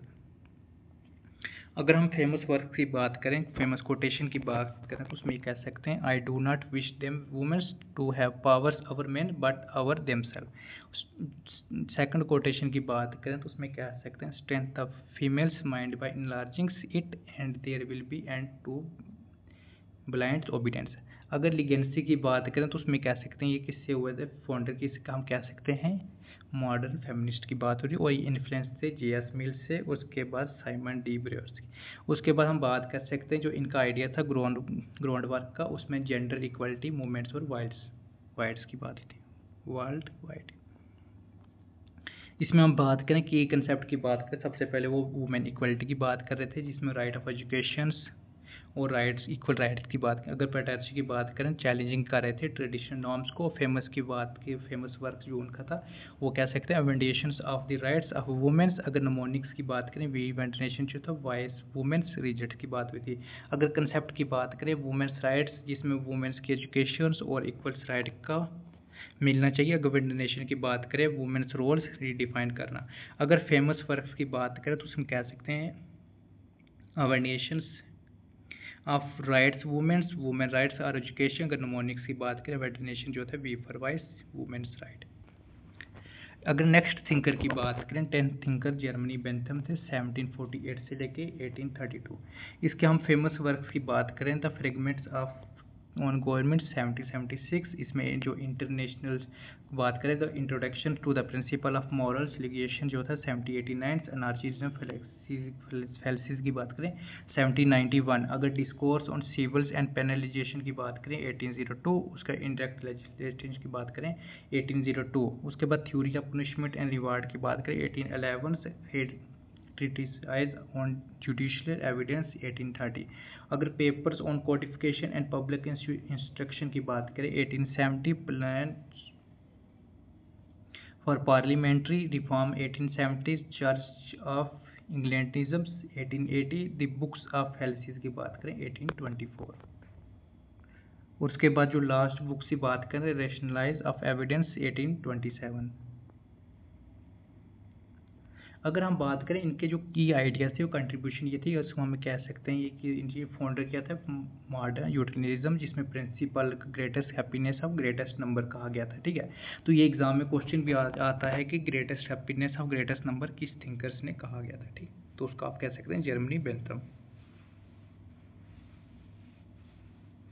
अगर हम बात करें जो डेवलप हुई थी तो उसमें किसकी बात हो रही है कि बात कर सकते हैं फेलिकी कल्कस। उसके बाद हर्नेस्ट कल्कस जो मेथड था मेजर कर रहा था प्लेजर्स एंड पेन्स को कंसीडर कर रहा था फैक्टर्स को। उसमें ये कहा गया था ड्यूरेशन की बात हो रही थी। और उसके बाद एक्सटेंड जो था और एडवोकेट की बात करें, किसकी बात है, big brother supervisor with 14 hour work day. और इन्होंने कैटेगराइज किया था 14 सिंपल प्रेजर्स और 12 सिंपल पेन। उसमें फेमस कोटेशन की बात करें तो उसमें कह सकते हैं पुष्पिन जो थी वो good as a poetry meanings all pleasures have equals values if bringing happiness. और क्रिटिसाइज किया था किसके ऊपर, हैप्पीनेस ऑफ मेजॉरिटी, जिसमें फिलासफी की बात हो रही थी किंग्स। उसमें बात करें philosophy was called pig philosophy, इसमें क्या बात करें कैरलिस और फोकस करता है प्लेजर्स मेजर फॉर और वैल्यूज़। अगर इन्फ्लुएंस की बात करें वो किसेंगे एपिक्यूरस रिकॉर्ड कर रहे थे pledging guiding principles of human behaviour. अगर हम 11 थिंकर्स की बात करें, जे.एस. मिल 1806 में पैदा हुए थे, 1873 में इनकी डेथ हुई थी। ये बॉर्न पैदा हुए थे, लंदन में पैदा हुए थे, और एल्डेस्ट सन से, बड़े सन से किसके, जेम्स मिल के। ये इन्फ्लुएंस किससे हुए थे तो उसमें कह सकते हैं प्लाटो से हुए थे, बेंथम से हुए थे, वाट्स से हुए थे, और हेलियस टेलर से हुए थे। अगर इसके बात करें तो इन्होंने क्या फाउंड किया था, ये फाउंडिंग मेंबर थे कि यूटेरियन सोसाइटी। इसमें डिफरेंस कर सकते हैं बेंथम्स और उसके मॉडिफाइड यूटेरियनिज्म। तो उसके बाद करते हैं हायर वर्सी लोअर प्रेजर की बात करें, एडवोकेट कर रहे थे क्वालिटी डिफरेंस, जिसमें कह सकते हैं it is better to human distress pigs satisfied. अगर कलेक्टिव हैप्पीनेस की बात करें वो फोकस कर रहे थे कलेक्टिव वेलफेयर्स और इंडिविजुअल प्लेजर की बात करें। अगर मॉरल एंड्स की बात करें वो आर्ग्यूड कर रहे थे किसके, मॉरल्स और एथिक्स और बियॉन्ड कर रहे थे मोर हैप्पीनेस। अगर उसके बाद बात करें लिबर्टी की बात करें वो लिबर्टाइज कर रहे थे इंडिविजुअल फ्रीडम्स, और उसके बाद वो प्रोग्रेस की बात कर रहे थे। अगर हम इनके व्यू ऑफ डेमोक्रेसी और स्टेट की बात करें तो उसमें कह सकते हैं ये सपोर्ट कर रहे थे किसको, रिप्रेजेंटेटिव गवर्नमेंट्स को और प्रोपोर्शनल रिप्रेजेंटेशन। और ये एडवोकेट किए थे प्लूरल वोटिंग, जिसमें extra voting for education individual की बात कर रहे थे। अगर इसमें बात कह सकते हैं इन्होंने वुमेन्स की बात की थी, वुमेन्स वोट की बात की थी, उसमें इक्वलिटी की बात की थी। अगर उसके बाद कर सकते हैं वो व्यू ऑफ मॉरल इंस्टीट्यूशन की बात करें, डेमोक्रेसी की बात करें तो कलेक्टिव वेलफेयर की बात कर रहे थे। अगर हम इनके फेमस कोटेशन की बात करें तो उसमें ये कह सकते हैं इनका बात करें, इनका जो फेमस कोटेशन बात करें, over his own body and minds it is the individuals in sovereign. अगर उसके बाद कर सकते हैं नेक्स्ट कोटेशन की बात करें, डिस्पोटिज्म, जिसमें कहते हैं लिग्टिमेट जो था मोड ऑफ गवर्नमेंट्स और डीलिंग कर रहा था विद बर्बेनियस। अगर इनके फेमस वर्क्स की बात करें तो उसमें कह सकते हैं कि elements of political economics 1820, systems of logic 1843, principle of political economics 1848, on liberty 1859, constitution of representative government 1861, यूटिलिज्म जो था 1863, द सब्जेक्ट्स ऑफ वुमेन 1869। उसके बाद नेक्स्ट की बात करें जो कह सकते हैं इन्फ्रेचमेंट्स ऑफ वुमेन्स 1852 विद हैरियन टेलर्स मिल। अगर 3 एसेज ऑन रिलीजन की बात करें 1874, उसके बाद हम कह सकते हैं डिस्ट्रेशंस एंड डिस्कशन की बात करें 1859, और थ्रू आउट की पार्लियामेंट्री फॉर्म की बात करें कब लिखा गया था 1859। अगर उसके बाद हम बात करें समरी की बात करें, समरी जो ऑफ कंट्रीब्यूशन की बात करें उसमें कह सकते हैं कंट्रीब्यूट कर रहा है, एक्सपेंड कर रहा था। बेंथम की बात करें यूटिलिज्म और इम्प्लाइज कर रहा था लिबर्टी, मोरालिटी और कलेक्टिव वेलफेयर की बात करें तो उसमें मॉडर्न लिबरलिज्म की बात कर रहा था। उसका ब्लेंडिंग का जो कर रहा है यूटिलिज्म, जिसमें प्रिंसिपल इंडिविजुअल राइट्स और सोशल प्रोग्रेस की बात करें। अगर उसके बाद हम बात करें की कंसेप्ट की बात करें, यूटिलिज्म जो था greatest happiness for greatest number, liberty की बात करें, बैलेंस जो था किसकी बात है, इंडिविजुअल फ्रीडम्स एंड सोसाइटी की बात कर रहा था। अगर उसके बाद फेमस वर्क की बात करें तो वो लिबर्टी था। अगर यूटिलिज्म की बात करें सबसे ज़्यादा लोगों के लिए सबसे ज़्यादा हैप्पीनेस इंडिविजुअल लिबर्टीज़ की बात करें तो उसमें कह सकते हैं कि फ्रीडम्स और सोसाइटी के बीच में बैलेंस। अगर फेमस वर्क की बात करें तो उसमें कह सकते हैं ऑन लिबर्टी, इंडिविजुअल और स्टेट का रिलेशन। नमोनी की बात करें जो एल्फारस था वो लिबर्टीज़ था। अगर हम next thinker most famous thinkers की बात करें, कार्ल मार्क्स थे, 1880 में इनका जन्म हुआ था और 1883 में इनकी डेथ हुई थी। अगर हम इनके की कंसेप्ट्स की बात करें, डायलेक्ट्स मेटलिज्म, इसमें बात कर से किसकी बात कर रहा था, सोसाइटी की बात कर रहा था, अंडरस्टैंड कर रहे थे सोसाइटी को, और कॉन्ट्राडिक्शन और मटेरियल कंडीशन की बात कर रहे थे। अगर सेकंड कंसेप्ट की बात करें हिस्टोरिकल मेटलिज्म, जिसमें हिस्ट्री डेवलप की बात हो रही through materials economic force rather than ideas. उसके बाद थर्ड कंसेप्ट की बात करें, अगर थर्ड कंसेप्ट की हम बात करें थ्योरी ऑफ रेवोल्यूशन, जिसमें किसकी रेवोल्यूशन जो था ऑकर ऑप्रेस कर रहा था क्लास को और over through classes ruling classes की बात करें। अगर हम एलिनेशन थ्योरीज की बात करें तो वर्क किसकी अलाइड्स की बात कर रहा था, जिसमें प्रोडक्ट्स और लेबर्स अंडरस्टैंड अंडर कैपिटलिज्म की बात करें। अगर हम फिफ्थ कंसेप्ट की बात करें क्लास स्ट्रगल, जिसमें सोसाइटी इन डिवाइडेड जो था वो किस कन्फ्लिक्टिंग क्लास, जिसमें ब्रोजियाज वर्सेस प्रोलेटारिएट की बात करें। अगर सिक्स्थ कॉन्सेप्ट की बात करें रिवोल्यूशनरी सिस्टम, जिसमें एस्टैब्लिश कर रहा था किसके ऊपर बात कर रहा था, क्लासलेस और कम्युनिस्ट सोसाइटी। तो इसमें आप 7th ऐड भी कर सकते हैं, सरप्लस वैल्यूज़। सरप्लस वैल्यूज़ वही हो गई थी जिसके की बात हो रही थी, वेज की बात कर रहा था कि मतलब मनीज वगैरह के, जैसे लेबर्स को ज़्यादा टाइम दिया जाता था उसको कम करने के लिए, ठीक है, डेली वर्क जो था लेबर का, उसके बात करें तो सरप्लस वैल्यूज़ का नाम किया। अगर उसके बाद हम बात करें मेजर वर्क्स जो थे कार्ल मार्क्स की बात करें, पहला कौन सा, द प्लेयर पोएम्स 1840, उसके बाद कह सकते हैं 1840 में नेक्स्ट आया था, फिर उसके बाद कह सकते हैं रेनिस जो था 1843, critique of Hegel philosophy of rights 1843। उसके बाद हम 5th की बात करें, दी एसेंस ऑफ क्रिश्चियनिटी 1843, जो थे मैन्युस्क्रिप्ट जो थे 1843। थेसिस की बात करें 1845, दी होली फैमिली की बात करें 1845, जिसमें जॉइंट फैमिली की बात करें विद एगल। उसके बाद हम बात करें 9th की बात करें, दी जर्मन आइडियोलॉजी 1847, जिसमें जॉइंट वर्क कर रहा था किसके, एगल के बाद, एंजल के साथ। उसके बाद हम बात करें 10th की बात करें, ऑन द जेविश क्वेश्चन की बात करें 1848, कम्युनिस्ट मैनिफेस्टो, ये भी जॉइंट वर्क किया था एंजल के साथ, इसमें कह सकते हैं 1844 में, 48 सॉरी। उसके बाद दी 18th की बात करें, ब्रोमिनस ल्यूस की बात करें 1852, the critique of political economics 1859, civil wars in France की बात करें 1871, और क्रिटिक्स ऑफ गोथा प्रोग्राम की बात करें 1875। अगर हम फेमस वर्क्स की बात करें रिलेटेड टू मार्क्सिज्म की बात करें तो उसमें कह सकते हैं जो एंजल से रिलेटेड टू मार्क्सिज्म की बात करें, प्रिंसिपल कम्युनिज्म की बात करें 1847, एंटी डर्निंग की बात करें 1884। उसके बाद कह सकते हैं the origin of family, private property and state 1884। अगर हम बात करें अदर जो बुक्स थी, बात करें अदर इंपॉर्टेंट वर्क जो थे रिलेटेड टू मार्क्सिज्म की बात करें तो सबसे पहले बात करें the states in capitalism society की बात हो रही है, मिल बैंड। उसके बाद कह सकते हैं वाई सोशलिज्म मार्क्सिज्म डेमोक्रेसी, तो किसने लिखा गया था, कुछ कहकर एन बोबियो। उस कैपिटलिज्म सोशलिज्म डेमोक्रेसी किसने लिखा था, जोसेफ ने लिखा था। उसके बाद कह सकते हैं Protestant ethics and rise of capitalism, max weber ने लिखा था। मार्क्सिज्म बिफोर मार्क्स की बात करें, डेविड ने लिखा था। उसके कार्ल मार्क्स की बात करें, हिज लाइफ एंड थॉट की बात करें, डेविड ने लिखा था। उसके मार्क्सिज्म आफ्टर मार्क्स की बात करें, डेविड ने लिखा था। Social and political thought of Karl Marx की बात करें, एस एविनरी ने लिखा था। Autonomy of state politics and ideology की बात करें, एंटोनियम ग्राम्सी ने लिखा था। अगर हम बात करें थ्योरी ऑफ सरप्लस वैल्यूज़ की बात करें, डिस्कस हुआ था कब, 10 कैपिटल में। और उसके बाद हम बात करें वैल्यूज़ अराइज हुआ था एलिमेंट प्रोडक्शन, जिसमें land, labours, organisation, labours and capital की बात हुई थी। इसमें एक्सप्लेन किया था सरप्लस वैल्यूज़ को, प्रोवाइड किया था, जनरेटर किया था अंडर कैपिटलिज्म। अगर उसके बाद हम की कंसेप्ट की बात करें, हिस्टोरिकल मेटलिज्म, जिसमें इकोनॉमिक्स फैक्टर ड्राइव हिस्ट्री की बात हुई थी। क्लास स्ट्रगल की बात करें, सोसाइटी डेवलप थ्रू कॉन्फ्लिक्ट की बात हुई थी। अगर फेमस वर्क की बात करें, द कम्युनिस्ट मैनिफेस्टो। उसके बाद बात कर सकते हैं जो एम नमोनी की बात करें, एम जो था मैनिफेस्टो जो था क्लास स्ट्रगल की बात कर रही थी। अगर हम 13 थिंकर्स की बात करें, ग्रामसी 1891 में इनका जन्म हुआ था और 1937 में इनकी डेथ हुई थी। ये इटालियन मार्क्सिस्ट थिंकर थे और इसको फाउंडेशन किसने का पॉलिटिशियन थे, उसमें ये फाउंडिंग थे इटालियन कम्युनिस्ट पार्टी, इसमें आईसी पार्टी की बात हो रही है, ठीक है।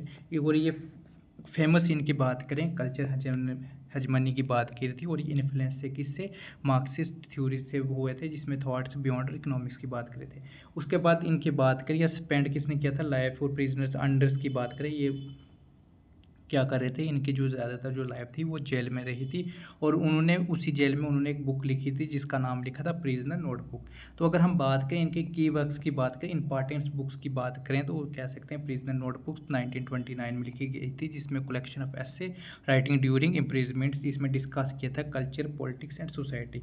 अगर उसके बाद सेकंड बुक्स की बात करें, द मॉडर्न प्रिंस थी 1917 में, जिसमें बात की थी पॉलिटिकल स्ट्रेटजी और लीडरशिप इंस्पायर हुए थे मैकियावेली थे। अगर थर्ड बुक्स की बात करें, ग्रेट ट्राइबल्स वर्ड्स, उसमें कह सकते हैं प्री प्रिजनर लेटर्स 1926 में, इसमें अर्ली लेटर्स डिस्कसिंग कर रहा था पॉलिटिकल और सोशल चेंज। अगर हम बात करें की कंसेप्ट्स की बात करें तो उसमें कल्चर हेजमनी की बात करी थी, जिसमें डोमिनेट क्लासेस जो थी कि मेंटेन कर रही थी control not just by force but shaping culture, ideology and belief. वो कल्चर हेजमनी का उनका मेन कंसेप्ट, और अगर सिंपल लफ्ज़ों में ये कहें तो उन्होंने कहा गया था कि जो डोमिनेट क्लासेस होती हैं वो क्या करती हैं, वो सिर्फ आपको फिजिकली नहीं मेंटली भी आपको क्या कर सकती हैं, कंट्रोल करती हैं, जिसमें आप कह सकते हैं नॉट जस्ट बाई फोर्स, जिसमें शेपिंग आइट कल्चर की बात कर रहे थे, आइडियोलॉजी की बात कर रहे थे, वो बिलीफ की बात कर रहे थे। और उसमें ये कहा गया था जो पावर अचीव्ड होती है वो क्या कर सकते हैं, रूलिंग क्लास इसमें वर्ल्ड वाइड और एक्सेप्ट कर रहे थे कॉमन सेंस। अगर उसके बाद हम बात करें रूल्स ऑफ इंटेलेक्चुअल की बात करें तो उसमें ये कह सकते हैं हेल्प कर रहे थे सेपरेट आइडियोलॉजी और इन्फ्लुएंस कर रहे थे पब्लिक ओपिनियन।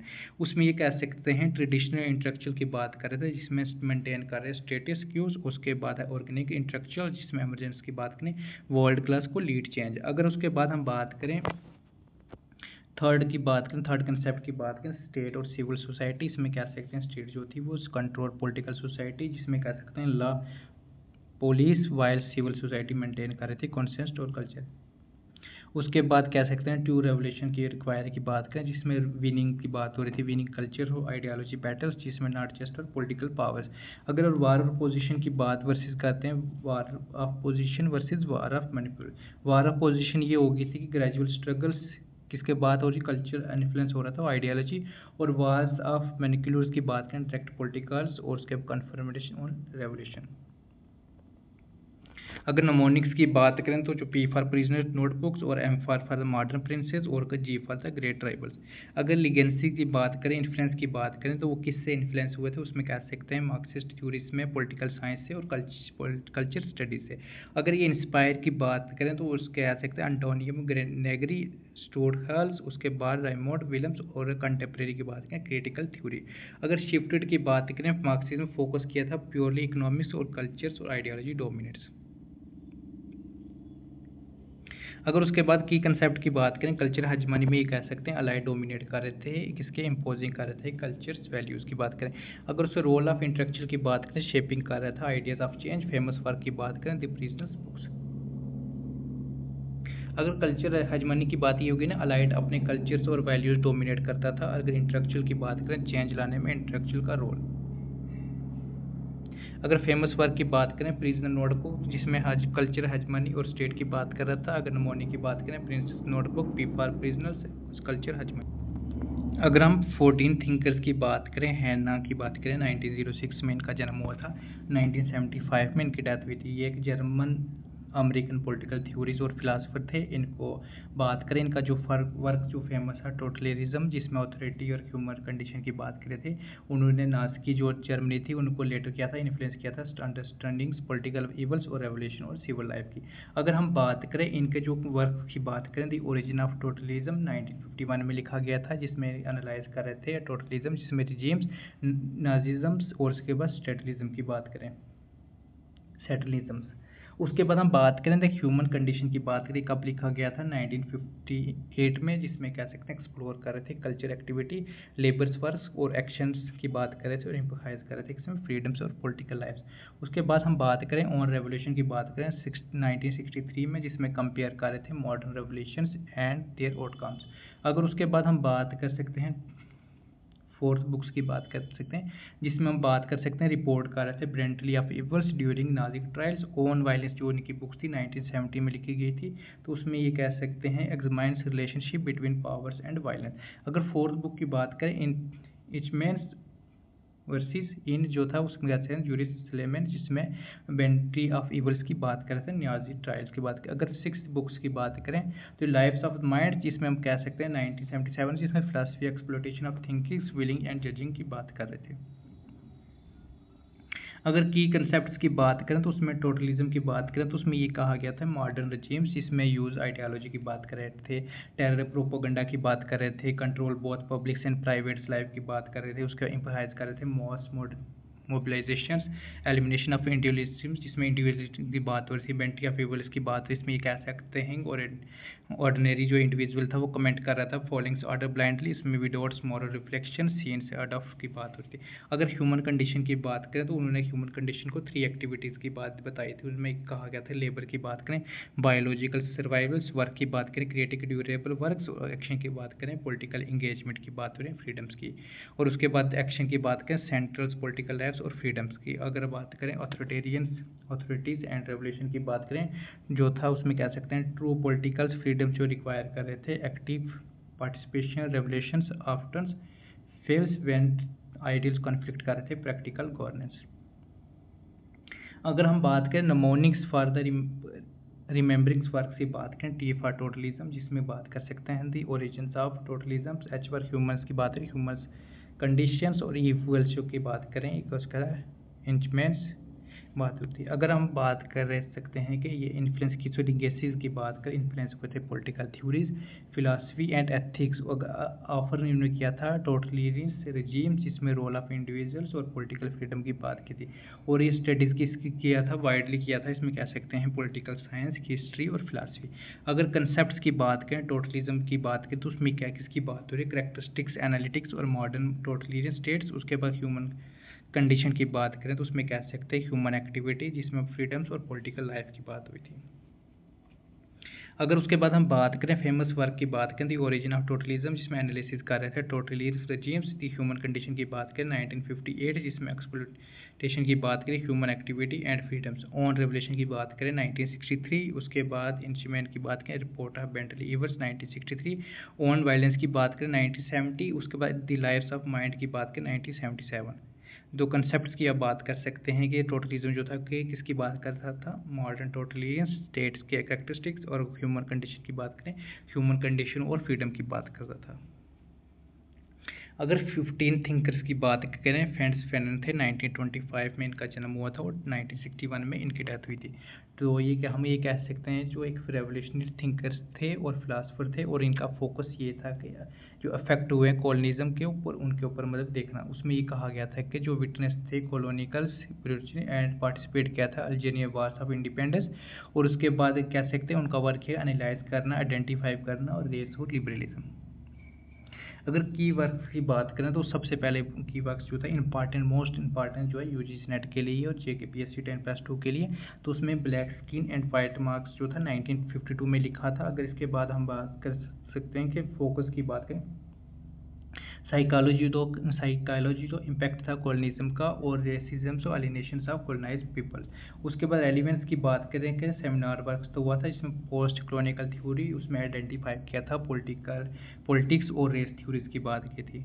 अगर सेकंड वर्क की बात करें तो उसमें द रिच ऑफ अर्थ 1961 में लिखा गया था। इसमें फोकस ये था वायलेंट स्ट्रगल फॉर इंडिपेंडेंस और decolonise as a violent process. Relevance की बात करें manifesto revolution movements for Africa and Latin America violence liberation factor. अगर थर्ड वर्क की बात करें द डाइंग कॉलोनिज्म 1959 में लिखा गया था। अगर इनके फोकस की बात करें अल्जीरियन स्ट्रगल्स की बात हो रही थी, जिसमें culture psychology transformations of colonised peoples. उसके रेलिवेंस की बात करें वो एनालाइज कर रहे थे किसी कॉम्प्लेक्स रिलेशनशिप बिटवीन कॉलोनाइज और कॉलोनाइज्ड के हाईलाइट्स और इम्पैक्ट्स की बात कर रहे थे। अगर की कंसेप्ट की बात करें तो उसमें क्या अफेक्ट हुआ, वायलेंस कैसी हुआ डिकोलोनाइजेशन को, नेशनल कल्चर और आइडेंटिफाई की बात करते। उसमें न्यू कॉलोनिज्म की बात करें तो उसमें पोस्ट कॉलोनियल इन्फ्लुएंस हुआ थे फॉर्मर कॉलोनाइज पावर्स और कैपिटलिस्ट इंटरेस्ट।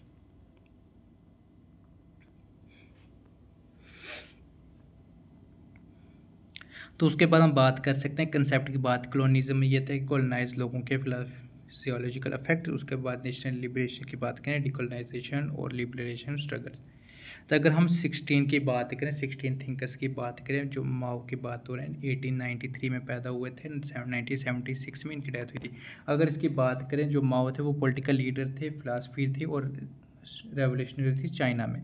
तो उसका ये कह सकते हैं वो चाइनीस्ट कम्युनिस्ट पार्टी इन्होंने एस्टेब्लिश की थी। उसके बाद कह सकते हैं public republics of China PRC 1949 में एस्टेब्लिश की थी। और इनके आइडियालॉजी के कैसे मॉडर्निज्म और अडॉप्ट किया था, मार्क्सिज्म लेनिज्म टू चाइना की बात हुई, उसमें कह सकते हैं प्रेसिडेंटरी रेवोल्यूशन और उसके बाद नीट रेवोल्यूशन की बात की थी। अगर की वर्क्स की बात करें ऑन गोरिल्ला वारफेयर 1937 में लिखा गया था, और एक फोकस यही था कि टैक्टिक्स और स्ट्रेटेजी अप्लाई करना, क्लासिकल और Marxism ideals on rulers China. उसके बाद रेलिवेंस की बात करें, उन्होंने इन्फ्लुएंस किया था एंटी कॉलोनिकल्स और रेवोल्यूशनरी मूवमेंट्स इन एशिया और अफ्रीका और लैटिन अमेरिका। उसके बाद सेकंड बुक्स की बात करें दी लीटर्स रेड बुक्स की बात करें कब लिखा गया था 1964 में। इसमें कोटेशन ऑफ चेयरमैन माओ की बात करें और उनका फोकस की बात करें, कलेक्शन की थी माओ की और सेइंग कहा रहता है communist revolution, class struggles and parties rules. अगर एलिवेंस की बात करें तो उनका यही सिंबल था कि पर्सनैलिटी को कल्ट करना और आइडियोलॉजी को क्या करना, गाइड करना, और उसके कल्चर रेवोल्यूशन की बात की थी। अगर थर्ड बुक की बात करें ऑन प्रैक्टिस 1937 में लिखी गई थी और इसके फोकस की बात करें तो उसमें ये कहा गया था relationship between practice testing theories through practical experience. Relevance की बात करें एम्फसाइज कर रहा था इसमें practice bridging theories and real world practice. अगर फोर्थ की बात करें दी लॉन्ग मार्च 1935 में लिखी गई थी, उसके फोकस ये था कि क्या करना, रिपोर्ट करना सीसीपी मिलिट्री ट्रीटीज। और रेलिवेंस की बात करें सिंबल ऑफ रेवोल्यूशनरी स्ट्रगल, जिसमें क्या कहते हैं solidified mores leadership CPCP double CP. अगर न्यू कंसेप्ट्स की बात करें तो उसमें कह सकते हैं न्यू डेमोक्रेटिक रेवोल्यूशन, जिसमें कह सकते हैं रेवोल्यूशन जो था वो इंक्लूड हुआ था पीजेंट्स, पेटी बुर्जुआज और नेशनल बुर्जुआजी की बात करता है, जिसमें बात करें वर्किंग क्लास को एस्टेब्लिश डेमोक्रेटिक स्टेट और मूविंग टुवर्ड सोशलिज्म की बात करें। अगर सेकंड कंसेप्ट की बात करें मास लाइन की बात करता है, जिसमें कह सकते हैं कंटिन्यूसली इंटरेक्शन किसके साथ थी, पार्टीज और मासेस के साथ। उसमें कह सकते हैं कि जो पार्टी शूट कर रही थी, अंडरस्टैंड कर रही थी पीपल्स और नीड को वो गाइड कर रही थी, किसको, गाइड्स देम अकॉर्डिंग, लोगों को गाइड कर रही थी उस ज़रूरत के हिसाब से। अगर उसके बाद हम बात करें थर्ड कंसेप्ट की बात करें कल्चर रेवोल्यूशन 1966 में लिखा गया था, जिसमें कंपेन किया था किसमें किसकी बात की थी, रिमूव कैपिटलिज्म्स, और उसके बाद ट्रेडिशनल्स और कल्चर एलिमेंट्स की बात की थी, इन्वॉल्व किया था यूथ, जिसमें कह सकते हैं रेड ग्रड्स, इसमें टैंकिंग किया था किसके ऊपर, इंटेलेक्चुअल और पार्टीज ऑफिशियल।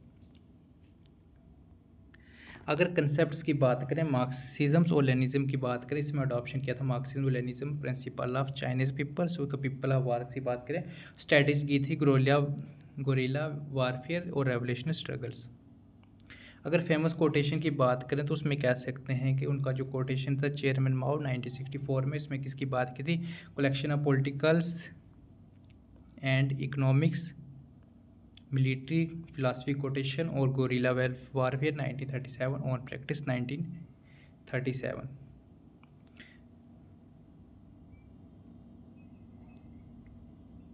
तो इसमें ये कह सकते हैं हम डिफरेंस समझते हैं कि माउस और फ्रेंड्स के बीच में डिफरेंस क्या था। सबसे हम बात कर सकते हैं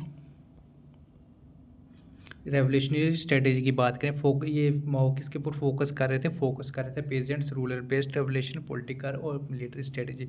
और इनका ये था कि फोकस कर रहे थे फिजियोलॉजिकल और कल्चरल लिबरेशन की बात को रिक्लेम कर रहे थे, आइडेंटिफाई और सेल्फ वर्थ की बात करें। अगर हम बात करें रोल ऑफ वायलेंस की बात करें, पॉलिटिकल एंड क्लास वारफेयर की बात करें, इसमें एक बात करते हैं इमोशनल एंड साइकोलॉजी लिबरेशन की बात करें।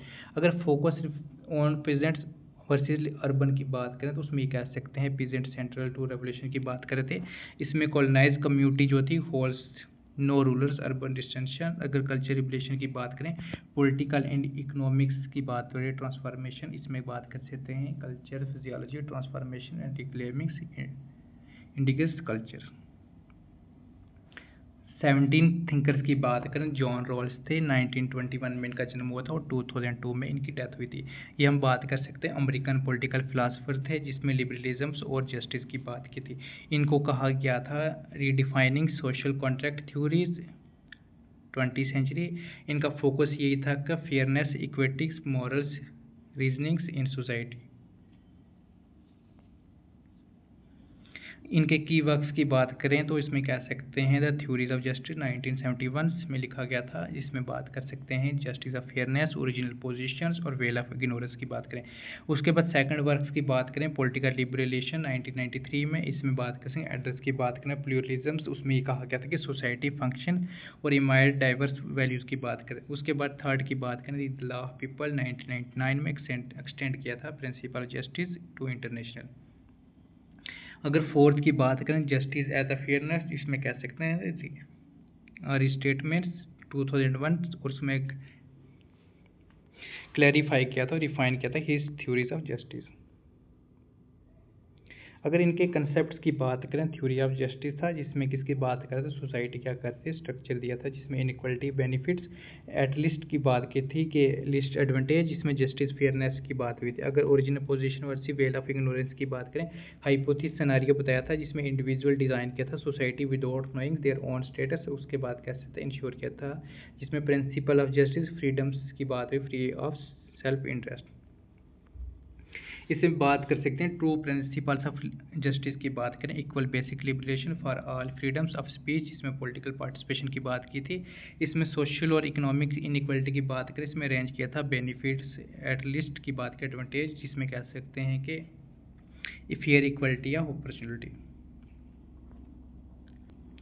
अगर फोर्थ वर्क की बात करें, पॉलिटिकल लिबरलिज्म, जिसमें एड्रेस किया था प्लूरलिज्म, जिसमें कह सकते हैं मॉडर्न सोसाइटी, और आर्ग्यू की थी किसके ऊपर, पॉलिटिकल प्रिंसिपल्स ऑफ जस्टिस की। उसमें ये कहा गया था कि विदाउट नीडिंग एग्रीमेंट्स, जैसे कॉम्प्रहेंशंस, मॉरल्स और रिलीजन डॉक्ट्रिन्स। अगर नोमोनिक्स की बात करें, रॉल्स की बात करें, J for justice, a theory of justice is most famous books. इसकी हम बात करें, लीगेंसी की बात करें, वो इन्फ्लुएंस किससे थे, मॉडर्न पॉलिटिकल थ्योरीज, एथिक्स और पब्लिक पॉलिसी, और उसके बाद सेंटर डिबेट की बात करें, सोशल जस्टिस, इक्वलिटी, और उसके बाद लिबरल डेमोक्रेसी।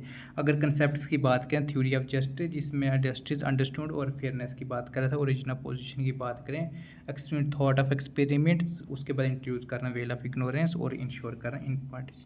अगर वर्क की बात करें, थ्योरी ऑफ जस्टिस, पॉलिटिकल लिबरेशंस और लॉ ऑफ पीपल्स। अगर हम 18 थिंकर्स की बात करें, लेनिन 1870 में इनका जन्म हुआ था और 1924 में इनकी डेथ हुई थी। वो ये एक रशियन रेवोल्यूशनरी थे, पॉलिटिकल थ्योरिस्ट थे और फाउंडर ऑफ सोवियत यूनियन थे। तो इसमें हम बात कर सकते हैं मार्क्सिज्म, उसके बाद कह सकते हैं मार्क्सिज्म और लेनिज्म की बात करे थे।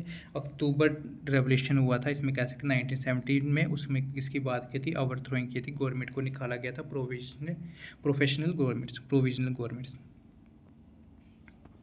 अगर हम इनके वर्क की बात करें तो उसमें कह सकते हैं what is to be done 1902, इसमें एडवोकेट कर रहे थे कौन सी पार्टी, वी पार्टी, जो लीड कर रही थी पोलिट्रेट। अगर सेकंड की बात करें, imperialism highest stage of capitalism 1917 में, और इसमें ये कहा गया था capitalism global expansion link to imperialism की बात कर रहे थे। अगर हम बात करें स्टेट और रेवोल्यूशनरी की बात करें 1970 में बात करें, इसमें डिस्कस किया था किसकी, role of state, revolution, dictatorships और पोलिट्रेट। उसके हम बात करें फोर्थ की बात करें, अप्रैल थीसिस की बात करें 1917 की बात करें, Lenin directives of peace, lands and powers to Soviet की बात की थी। अगर हम बात करें मेटलिज्म की बात करें, एम्पिरिकल क्रिटिसिज्म की बात करें, तो उसमें कह सकते हैं फिलासफी, डिफेंस और डायलेक्ट्स मेटलिज्म। अगर हम बात करें इनके की कंसेप्ट की बात कर रहे हैं, वैनगार्ड पार्टीज, जो एक स्मॉल पार्टी थी जिसमें discipline, small discipline groups, professional revolutionary to lead कर रहे थे किसके ऊपर, वर्किंग क्लास के।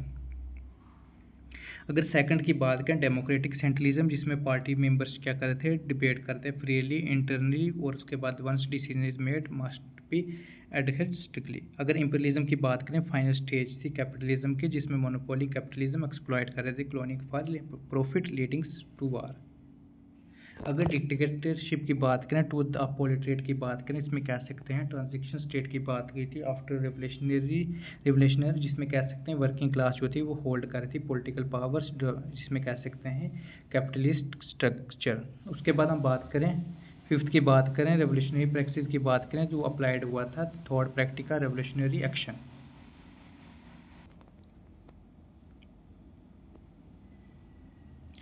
अगर नमोनिक्स की बात करें, उसमें लेनिन जो था आर ऑफ रेवोल्यूशन है, जिसमें state of revolution centre for his thought. ग्लिगेंसी की बात करें, फाउंडर के थे सोवियत स्टेट के, और उसके मार्क्सिज्म लेनिज्म की बात करे थे, और ये इन्फ्लुएंस किससे थे, ग्लोबल कम्युनिस्ट मैनिफेस्टो मूवमेंट्स की बात करें 20वीं सेंचुरी में, और उसके ई आइडिया की जो बात करें वो वैनगार्ड जो पार्टीज थी, इंपीरियलिज्म क्रिटिक की बात करें, political dictatorships remain foundation of socialist theory. 19 thinkers की बात करें, अम्यूल कांट जो थे 1724 में इनका जन्म हुआ था और 1804 में इनकी डेथ हुई थी। तो उसके हम बात करें, ये एक कह सकते हैं जर्मन फिलासफर थे और मॉडर्न फिलासफी की बात कर रहे थे, जिसमें डेवलपमेंट उन्होंने किया था क्रिटिकल फिलासफी, और उसके बाद रेशनलिज्म, इंपेरियलिज्म की बात कर रहे थे। इसके हम बात कर सकें, इनका जो फेमस कंट्रीब्यूशन की बात करें, एथिक्स की बात करें, एस्पिस्टेमोलॉजी की बात कर रही है, उसके मेटाफिजिक्स, उसके बाद पॉलिटिकल फिलासफी। अगर उसके बाद हम बात करें इनके जो की वर्क्स की बात करें, क्रिटिक ऑफ रीजन 1781 से लेकर 1787। अगर उसके बाद बात कर सकते हैं क्रिटिक ऑफ प्रैक्टिकल रीजन की बात करें 1788 में, इसमें फोकस ये था मॉरल फिलासफी इम्फेसाइज कर रहा था ड्यूटी ओवर कॉन्सिक्वेंस। अगर थर्ड की बात करें क्रिटिक ऑफ जजमेंट 1790 में, उसके बाद कह सकते हैं beauties of purpose in natures. और फोर्थ बुक्स की बात करें ground works of metaphysics of morals 1785 में, इसमें इंट्रोड्यूस कर रहे थे क्रिटिकल्स इम्परेटिव फाउंडेशन है कैटियंस कंट्स एथिक्स। उसके बाद फिफ्थ की बात करें तो उसके बाद कह सकते हैं जिसमें प्रपोज आइडिया इंटरनेशनल पीस और कॉन्स्टिट्यूंसी लॉ की बात की थी।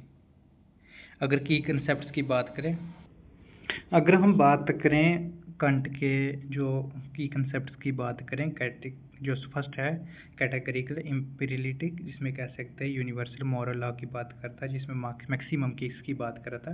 डेट यूनिवर्सलाइज, इसमें ड्यूटी बेस्ड की बात कर रहा था, इसमें morality not depended on consequence.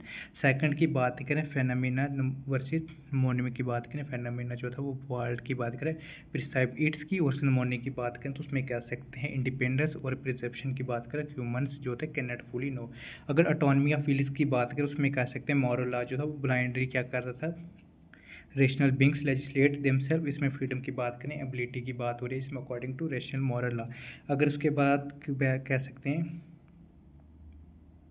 प्रिपेटिवल piece की बात करें एडवोकेट थे democratic republics international federalism respect for human rights. और फाउंडेशन की बात करें मॉडर्न इंटरनेशनल लॉ और पॉलिटिकल लिबरलिज्म। अगर फिफ्थ की बात करें मोरल लॉ, जिसमें एथिक्स बेस ऑफ रीजन की बात हो रही थी, नॉट फॉर इमोशनल डिजायर्स। और इसमें एक्ट ये था कि इन विच जो था कि ट्रीट करना किसके साथ, ह्यूमिलिटी की बात कर रहा था, और इसमें ऑन पीस की बात कर रहा था, और always and never merely in means. तो लीगेसीज की बात करते हैं जो काइंड की बात करें, मॉडर्न की बात करता है टेक्नोलॉजी एथिक्स, इसमें लिबरल पॉलिटिकल थ्योरीज और कॉन्सिक्वेंस की बात करें ये इन्फ्लुएंस से हीगल से थे, रॉल से थे और हर्बमैन से थे। और कंटेम्प्रेरी डिबेट से इसमें बात करते हैं एथिक्स लॉ और इंटरनेशनल रिलेशन की बात करें। और फेमस की बात करें तो इसमें रीजन फ्रीडम्स और मॉरलिटी ड्यूटीज़ की बात करें इनटू फिलॉसफी।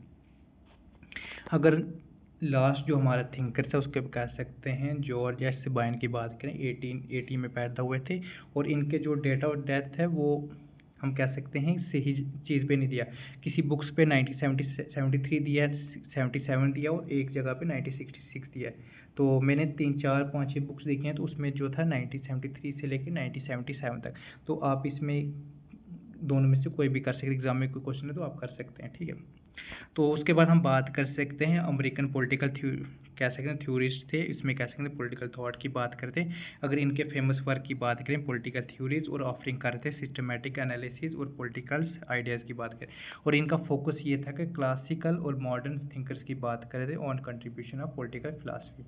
अगर हम इनके वर्क्स की बात करें तो पहला जो था हिस्ट्री ऑफ पॉलिटिकल थ्योरी 1937 में और रिवाइज किया था एडिशनल लेटर्स को। उसके बाद कह सकते हैं कॉम्प्रहेंसिव सर्वे की बात हुई थी जिसमें political thoughts from ancient Greece और मॉडर्न टाइम्स की बात हुई। अगर हिस्ट्री की बात करें हिस्ट्री ऑफ पॉलिटिकल और इकोनॉमिक डॉक्ट्रिन की बात करें एक्सप्लेन होता है evolution of ideas linking political and economics.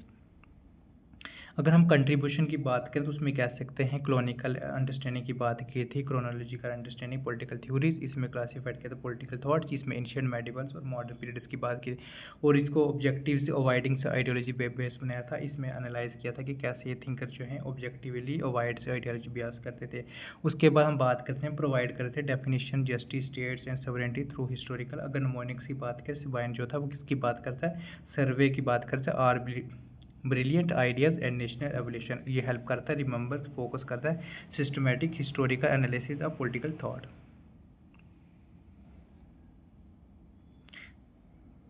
अब हम क्या करते हैं जो हमने थिंकर्स पढ़े हैं उनकी क्विक बुक जो है वो क्विक लिस्ट पढ़ते हैं, ठीक है। हम बात करें कन्फ्यूजन की बात करें, इनकी जो बुक्स इंपॉर्टेंट है बुक्स ऑफ चेंज और बुक्स ऑफ सॉन्ग। अगर प्लाटो की बात करें the republics, the statesman, the law और एपोलॉजी। जो रिपब्लिक कब लिखी थी 375 BC, स्टेट्समैन की बात करें 367 और 361 BC। अगर लॉ की बात करें 347 और उसके एपोलॉजी की बात करें 399। अगर हम अरिस्टोटल की बात करें पॉलिटिक्स 350, उसके बाद कह सकते हैं निकोलमेंस एथिक्स 340, उसके बाद कह सकते हैं दी एथिक्स की बात करें तो, और उसके बाद दी कॉन्स्टिट्यूशन ऑफ एथिक्स की बात करें, एंथन की बात करें 328 से लेके 322 की बात। अगर हम बात करें मैकियावेली की द आर्ट्स ऑफ वार 1521 में, हिस्ट्री ऑफ वायलेंस की बात करें 1525, discourse of Livy 1531, the prince 1532। अगर हम होब्स की बात करें द कोपरेप 1640, the civil 1642, elements of law 1650, Leviathan 1651, Behemoth की बात करें 1670। अगर जॉन लॉक की बात करें तो उसमें कह सकते हैं Locke's letters of toleration 1689, two treatise on government 1690, essay concerning human understanding की बात करें 1690, सेकंड लेटर ऑफ टॉलरेशन की बात करें 1690, थर्ड लेटर ऑफ टॉलरेशन की बात करें 1692, फोर्थ लेटर ऑफ टॉलरेशन की बात करें 1692, उसके बाद फंडामेंटल एंड कॉन्स्टिट्यूशन ऑफ कोरलाइन की बात करें 1692। अगर हीगल की बात करें दी फिर्मोलॉजी ऑफ स्पिरिट की बात करें 1807, साइंस ऑफ लॉजिक की बात करें 1812 1880, उसके बाद कह सकते हैं फिलोसफिकल साइंस की बात करें 1870, elements of philosophy of rights 1821, philosophy of history की बात करें 1831। अगर मैरी वॉलस्टोनक्राफ्ट की बात करें vindication of rights of man 1790, vindication of rights of women 1792, historical moral views on original progress of the French revolution 1794। और उसके बाद जो लास्ट की बात करें the wrongs of women 1798। GS Mill की बात करें principles of political economic 1848, on liberty 1859, on representation government representative government की बात करें 1861, यूटिलिज्म की बात करें 1863, द सब्जेक्ट्स ऑफ वुमेन 1869। अगर हम कार्ल मार्क्स की बात करें तो उसमें कैसे critique of Hegel's philosophy of rights 1843, Paris manuscript की बात करें 1844, थेसिस ऑफ फ्री बैच की बात करें 1845, द पॉवर्टी ऑफ फिलासफी की बात करें 1847, the class struggles in France 1850, the 18 Brumaire's of Louis की बात करें 1852, the values price and profit 1865, 10 capital की बात करें वॉल्यूम जो थी फर्स्ट 1867, सेकंड की बात करें 1885 और थर्ड की बात करें 1894, क्रिटिक ऑफ ग्रोथ प्रोग्राम की बात करें 1875। अगर जॉइंट वर्क जो था मार्क्स एंजल की बात करें दी होली फैमिली 1845, दी जर्मन आइडियोलॉजी 1845 से लेकर 1846, दी कम्युनिस्ट मैनिफेस्टो की बात करें 1848। अगर हम ग्रामसी की बात करें दी ग्रेड थी ट्रेबल वार्ड थी जिसमें pre prisoner letter 1926, prison notebook की बात करें 1948, दी मॉडर्न प्रिंस की बात करें 1949। उसके बाद हम बात करें हैना की बात करें दी ओरिजिन ऑफ टोटलिज्म की बात करें 1951, ह्यूमन कंडीशन की बात करें 1958, ऑन रेवोल्यूशन की बात करें 1963। अगर उसके बाद हम बात कर सकते हैं जो इंस्ट्रूमेंट जो थी उसमें कह सकते रिपोर्ट थी बेंटली ऑफ पीपल्स 1963, on violence 1970, the life of mind 1977। अगर उसके बाद फेड्स फैनन की बात करें ब्लैक स्किन वाइट स्किन जो थी 1952, उसके बाद डायनेसा colonialism 1959, the witch of the earth 1961 और टू वर्ड जो थी अफ्रीकन रेवोल्यूशन 1964। अगर उसके बाद हम कह सकते हैं माओ की बात करें तो ऑन प्रैक्टिस 1937, ऑन कंट्रडिक्शन की बात करें 1937, ऑन गुरिल्ला वारफेयर की बात करें 1937, ऑन प्रोडक्ट की बात करें war 1938, on democracy 1940, on coalition government 1945, on public democratic rule 1949, on correct handling contradictions among people 1957, where do correct ideas की बात करें 1963, जॉन रॉल्स की बात करें theory of justice 1971, political liberation की बात करें 1993, डी लॉ ऑफ पीपल की बात करें 1999, जस्टिस ऑफ फेयरनेस की बात करें 2001। अगर उसके बाद हम बात करें डेवलपमेंट की बात करें लेनिन की बात करें, लेनिन की जो बुक्स थी developments of capitalism in Russia 1899, what is to be done 1902, materialism and empiriocriticism की बात करें 1909, सोशलिज्म एंड वार की बात करें 1915, imperialism the highest stage of capitalism 1960। अगर हम बात करें कंपेरिज्म की बात करें कन्फ्यूजन्स और प्लाटो के बीच में डिफरेंस क्या, पहले बात करें कन्फ्यूजन किसकी बात करें, सोसाइटी के फाउंडेशन मॉरलिटी और एथिक्स पर रखता है। और हारमोनी जो थी रिलेशनशिप, जिसमें फैमिली की बात हो रही है, रूरल सब्जेक्ट्स को ज़्यादा इंपॉर्टेंस देता है, प्रैक्टिकल्स और रियल वर्ल्ड प्रॉब्लम को सोल्यूशन प्रॉपर प्रपोज करता है। अगर हम प्लाटो की बात करें तो वो किसकी बात कर रहा था, ideal state theoretical concept develop करते हैं, जिसमें फिलासफी किंग्स को बेस्ट रूलर के तौर पर देखता है, सोसाइटी को यूटोपियन पर्सपेक्टिव से इंटरप्रेट करता है। अगर हम बात करें प्लाटो वर्सेस अरिस्टोटल की बात करें, जिसमें प्लाटो जो थे आइडियलिज्म सपोर्टर थे, परफेक्ट फॉर्म्स ऑफ आइडियाज पर फोकस करते थे, पॉलिटिकल स्ट्रक्चर जिसमें थ्योरोक्रेट्स फ्रेमवर्क से डिफाइन करते थे। अगर हम इसमें कह सकते हैं डेमोक्रेसी को क्रिटिसाइज करते थे क्योंकि वो मोब्स रूल्स में बदल सकता था। अगर अरिस्टोटल की बात करें, वो रियलिज्म और प्रैक्टिकल का एडवोकेट थे, जिसमें पॉलिटिकल्स और इंपेरिकल ऑब्जर्वेशन बेस्ड साइंस के तौर पर देखता था। इसमें मिक्स्ड गवर्नमेंट के कॉन्स्टिट्यूशनलिज्म को प्रमोट करता था। अगर हम थर्ड करें मैकियावेली वर्सेस हॉब्स की बात करें, तो उसमें कह सकते हैं मैकियावेली की बात करें वो पावर और प्रैग्मेटिज्म पर फोकस करते थे, जिसमें एंड जस्टिस का मीन्स की बात करते हैं, पॉलिटिक्स को एथिक्स और मोरालिटी से अलग देखते थे, और उसमें स्ट्रॉन्ग लीडरशिप और कर्निंग स्ट्रेटेजी का सपोर्ट थे। उसके हॉब्स की बात करें तो उसमें कह सकते हैं स्ट्रॉन्ग सेंट्रलिस्ट थे, जिसमें अथॉरिटी की बात की थी, जिसमें लिविंगस्टन की ज़रूरत समझती थे। इसमें ह्यूमन नेचर सेल्फिश और वैलियंट थे, इसमें कह सकते हैं कॉन्ट्रैक्ट थे, कंट्रोल होने चाहिए। इसमें बात कर सकते हैं एब्सोल्यूट मोनार्ची को जस्टिफाइज करता था। अगर हम बात करें हॉब्स वर्सेस लॉ की बात करें, जो हॉब्स की बात करें स्टेट ऑफ नेचर, जिसमें कह सकते हैं जस्ट और वायलेंट थे, इसमें कह सकते हैं सोवियत को एब्सोल्यूट पावर मिलनी चाहिए या पीस को से ऑर्डर, उसमें कलेक्टिव सिक्योरिटीज़ को इंडिविजुअल्स राइट्स को ज़्यादा इंपॉर्टेंस देता था।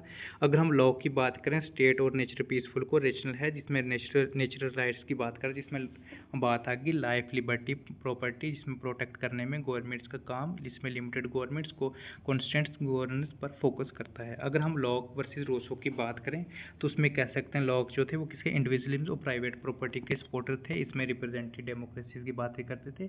अगर बात करें स्टेट पर्सनल फ्रीडम्स और सेफगार्ड करना चाहिए। अगर हम रूसो की बात करें, इसमें कलेक्टिव गुड्स, इसमें जर्नल गुड्स और प्राइमरी रखते थे, डायरेक्ट डेमोक्रेसी के एडवोकेट थे, उसमें नेचुरल इक्वालिटी फ्रीडम्स रिस्टोर करने पर फोकस करते थे। अगर हम बात करें 6 पॉइंट की बात करें रूसो वर्सेस हीगल की बात करें, तो जो रूसो की बात करें जनरल विल्स और पॉपुलर सॉवरेनिटी का एडवोकेट थे, इसमें इंडिविजुअल सॉवरेनिटी हार्मनी पर एम्फसाइज करते थे और नेचर की सिंप्लिसिटी को आइडियल बनाते थे। अगर हम हीगल्स की बात करें स्टेट को मॉरल्स आइडेंटिटी के तौर पर देखते थे, इसमें हिस्टोरिकल डायलेक्ट्स और प्रोग्रेस के प्रोसेस पर फोकस करते थे, उसमें फ्रीडम्स की बात करते थे, जिसमें स्टेट फ्रेमवर्क के अंदर डिफाइन करते थे।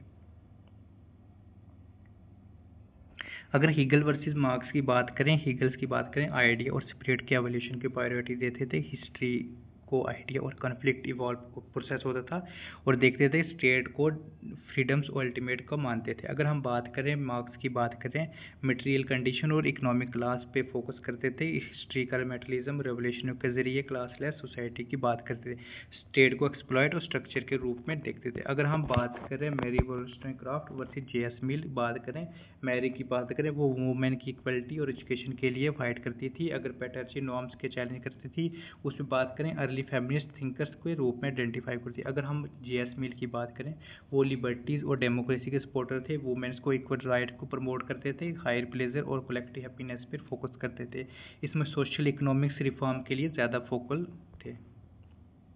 अगर हम बात करें मिल्स वर्सेस जर्मनी बेंथम की बात करें, तो जे.एस. मिल की बात करें वो क्वालिटी प्लेजर की बात करें, इसमें हायर वर्सेस लोअर की बात करते और डिफरेंस करते थे, इसमें लिबर्टी को क्या करते हैं एसेट मानते थे, और मॉरल्स को एंड इंडिविजुअल को डेवलप करने के प्रमोट करते हैं। अगर जे.एस. मिल की जर्मनी बेंथम की बात करें, वो क्वांटिटी प्लेजर के थे, जिसमें more is better to measure करते थे, इसमें कह सकते हैं कि वो ग्रेटेस्ट हैप्पीनेस प्रिंसिपल के फाउंडर थे।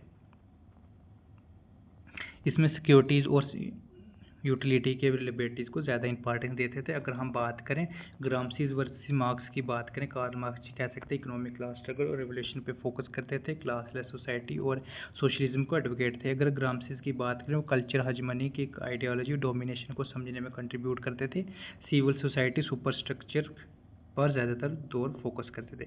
अगर हम बात करें हैना अरेंथ की बात करें वर्सेस फ्रांत्स फैनन की बात करें, जो हैना थी उसमें कह सकते हैं टोटलिज्म, जिसमें एक ह्यूमन कंडीशन का एनालिसिस करते थे, जिसमें पॉलिटिकल थ्योरीज और कलेक्टिव रिस्पॉन्सिबिलिटी को एक्सप्लोर करते थे। अगर फ्रांत्स फैनन की बात करें कॉलोनियलिज्म, जिसमें ओप्रेस्ड पीपल की आइडेंटिफाई पे फोकस करते थे, जिसमें वायलेंस और कॉलोनियल लिबरलाइजेशन का क्या कर सकते हैं टूल मानते थे। अगर हम बात करते हैं माओ वर्सेस लेनिन की बात करें, माओ की बात करें, रेवोल्यूशनरी प्रेजेंट की सेंट्रल रोल्स डिफाइन करते थे, जिसमें क्लास स्ट्रगल्स और कल्चर रेवोल्यूशन का सपोर्टर थे। अगर हम बात करें लेनिन की बात करें, वो इनकी जो पार्टी थी अलाइड वैनगार्ड, जिसमें पार्टी लीडरशिप को जरिए रेवोल्यूशन ऑर्गेनाइज करते थे, इंडस्ट्री वर्कर्स और अर्बन पोल्ट्रेड्स पर ज़्यादा फोकस करते थे। अगर उसके बाद हम 13 और लास्ट की बात करें तो बात करें रॉल्स वर्सेस लॉ की बात करें। रॉल जो थे वो justice of fairness, equality of opportunity का सपोर्टर थे। इसमें डिफरेंस प्रिंसिपल का जरिया एक सोशल इकोनॉमिक्स इनइक्वलिटी पर एड्रेस करते थे।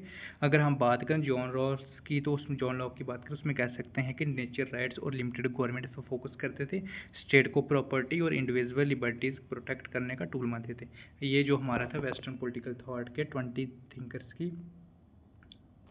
हमने एक मैराथन ली थी 20 थिंकर्स की। आप इसको क्लास को अच्छे से देखें, तो नेक्स्ट जो हमारी क्लास होगी, हम नेक्स्ट मैराथन क्लास लगाएंगे, उसमें हम इन्फॉर्म कर देंगे, ठीक है। तो ये जो PDF है मैं आपको जल्दी शेयर करूँगा। तो आज के लिए इतना ही काफ़ी। Okay bye, take care, have a nice day, thank you.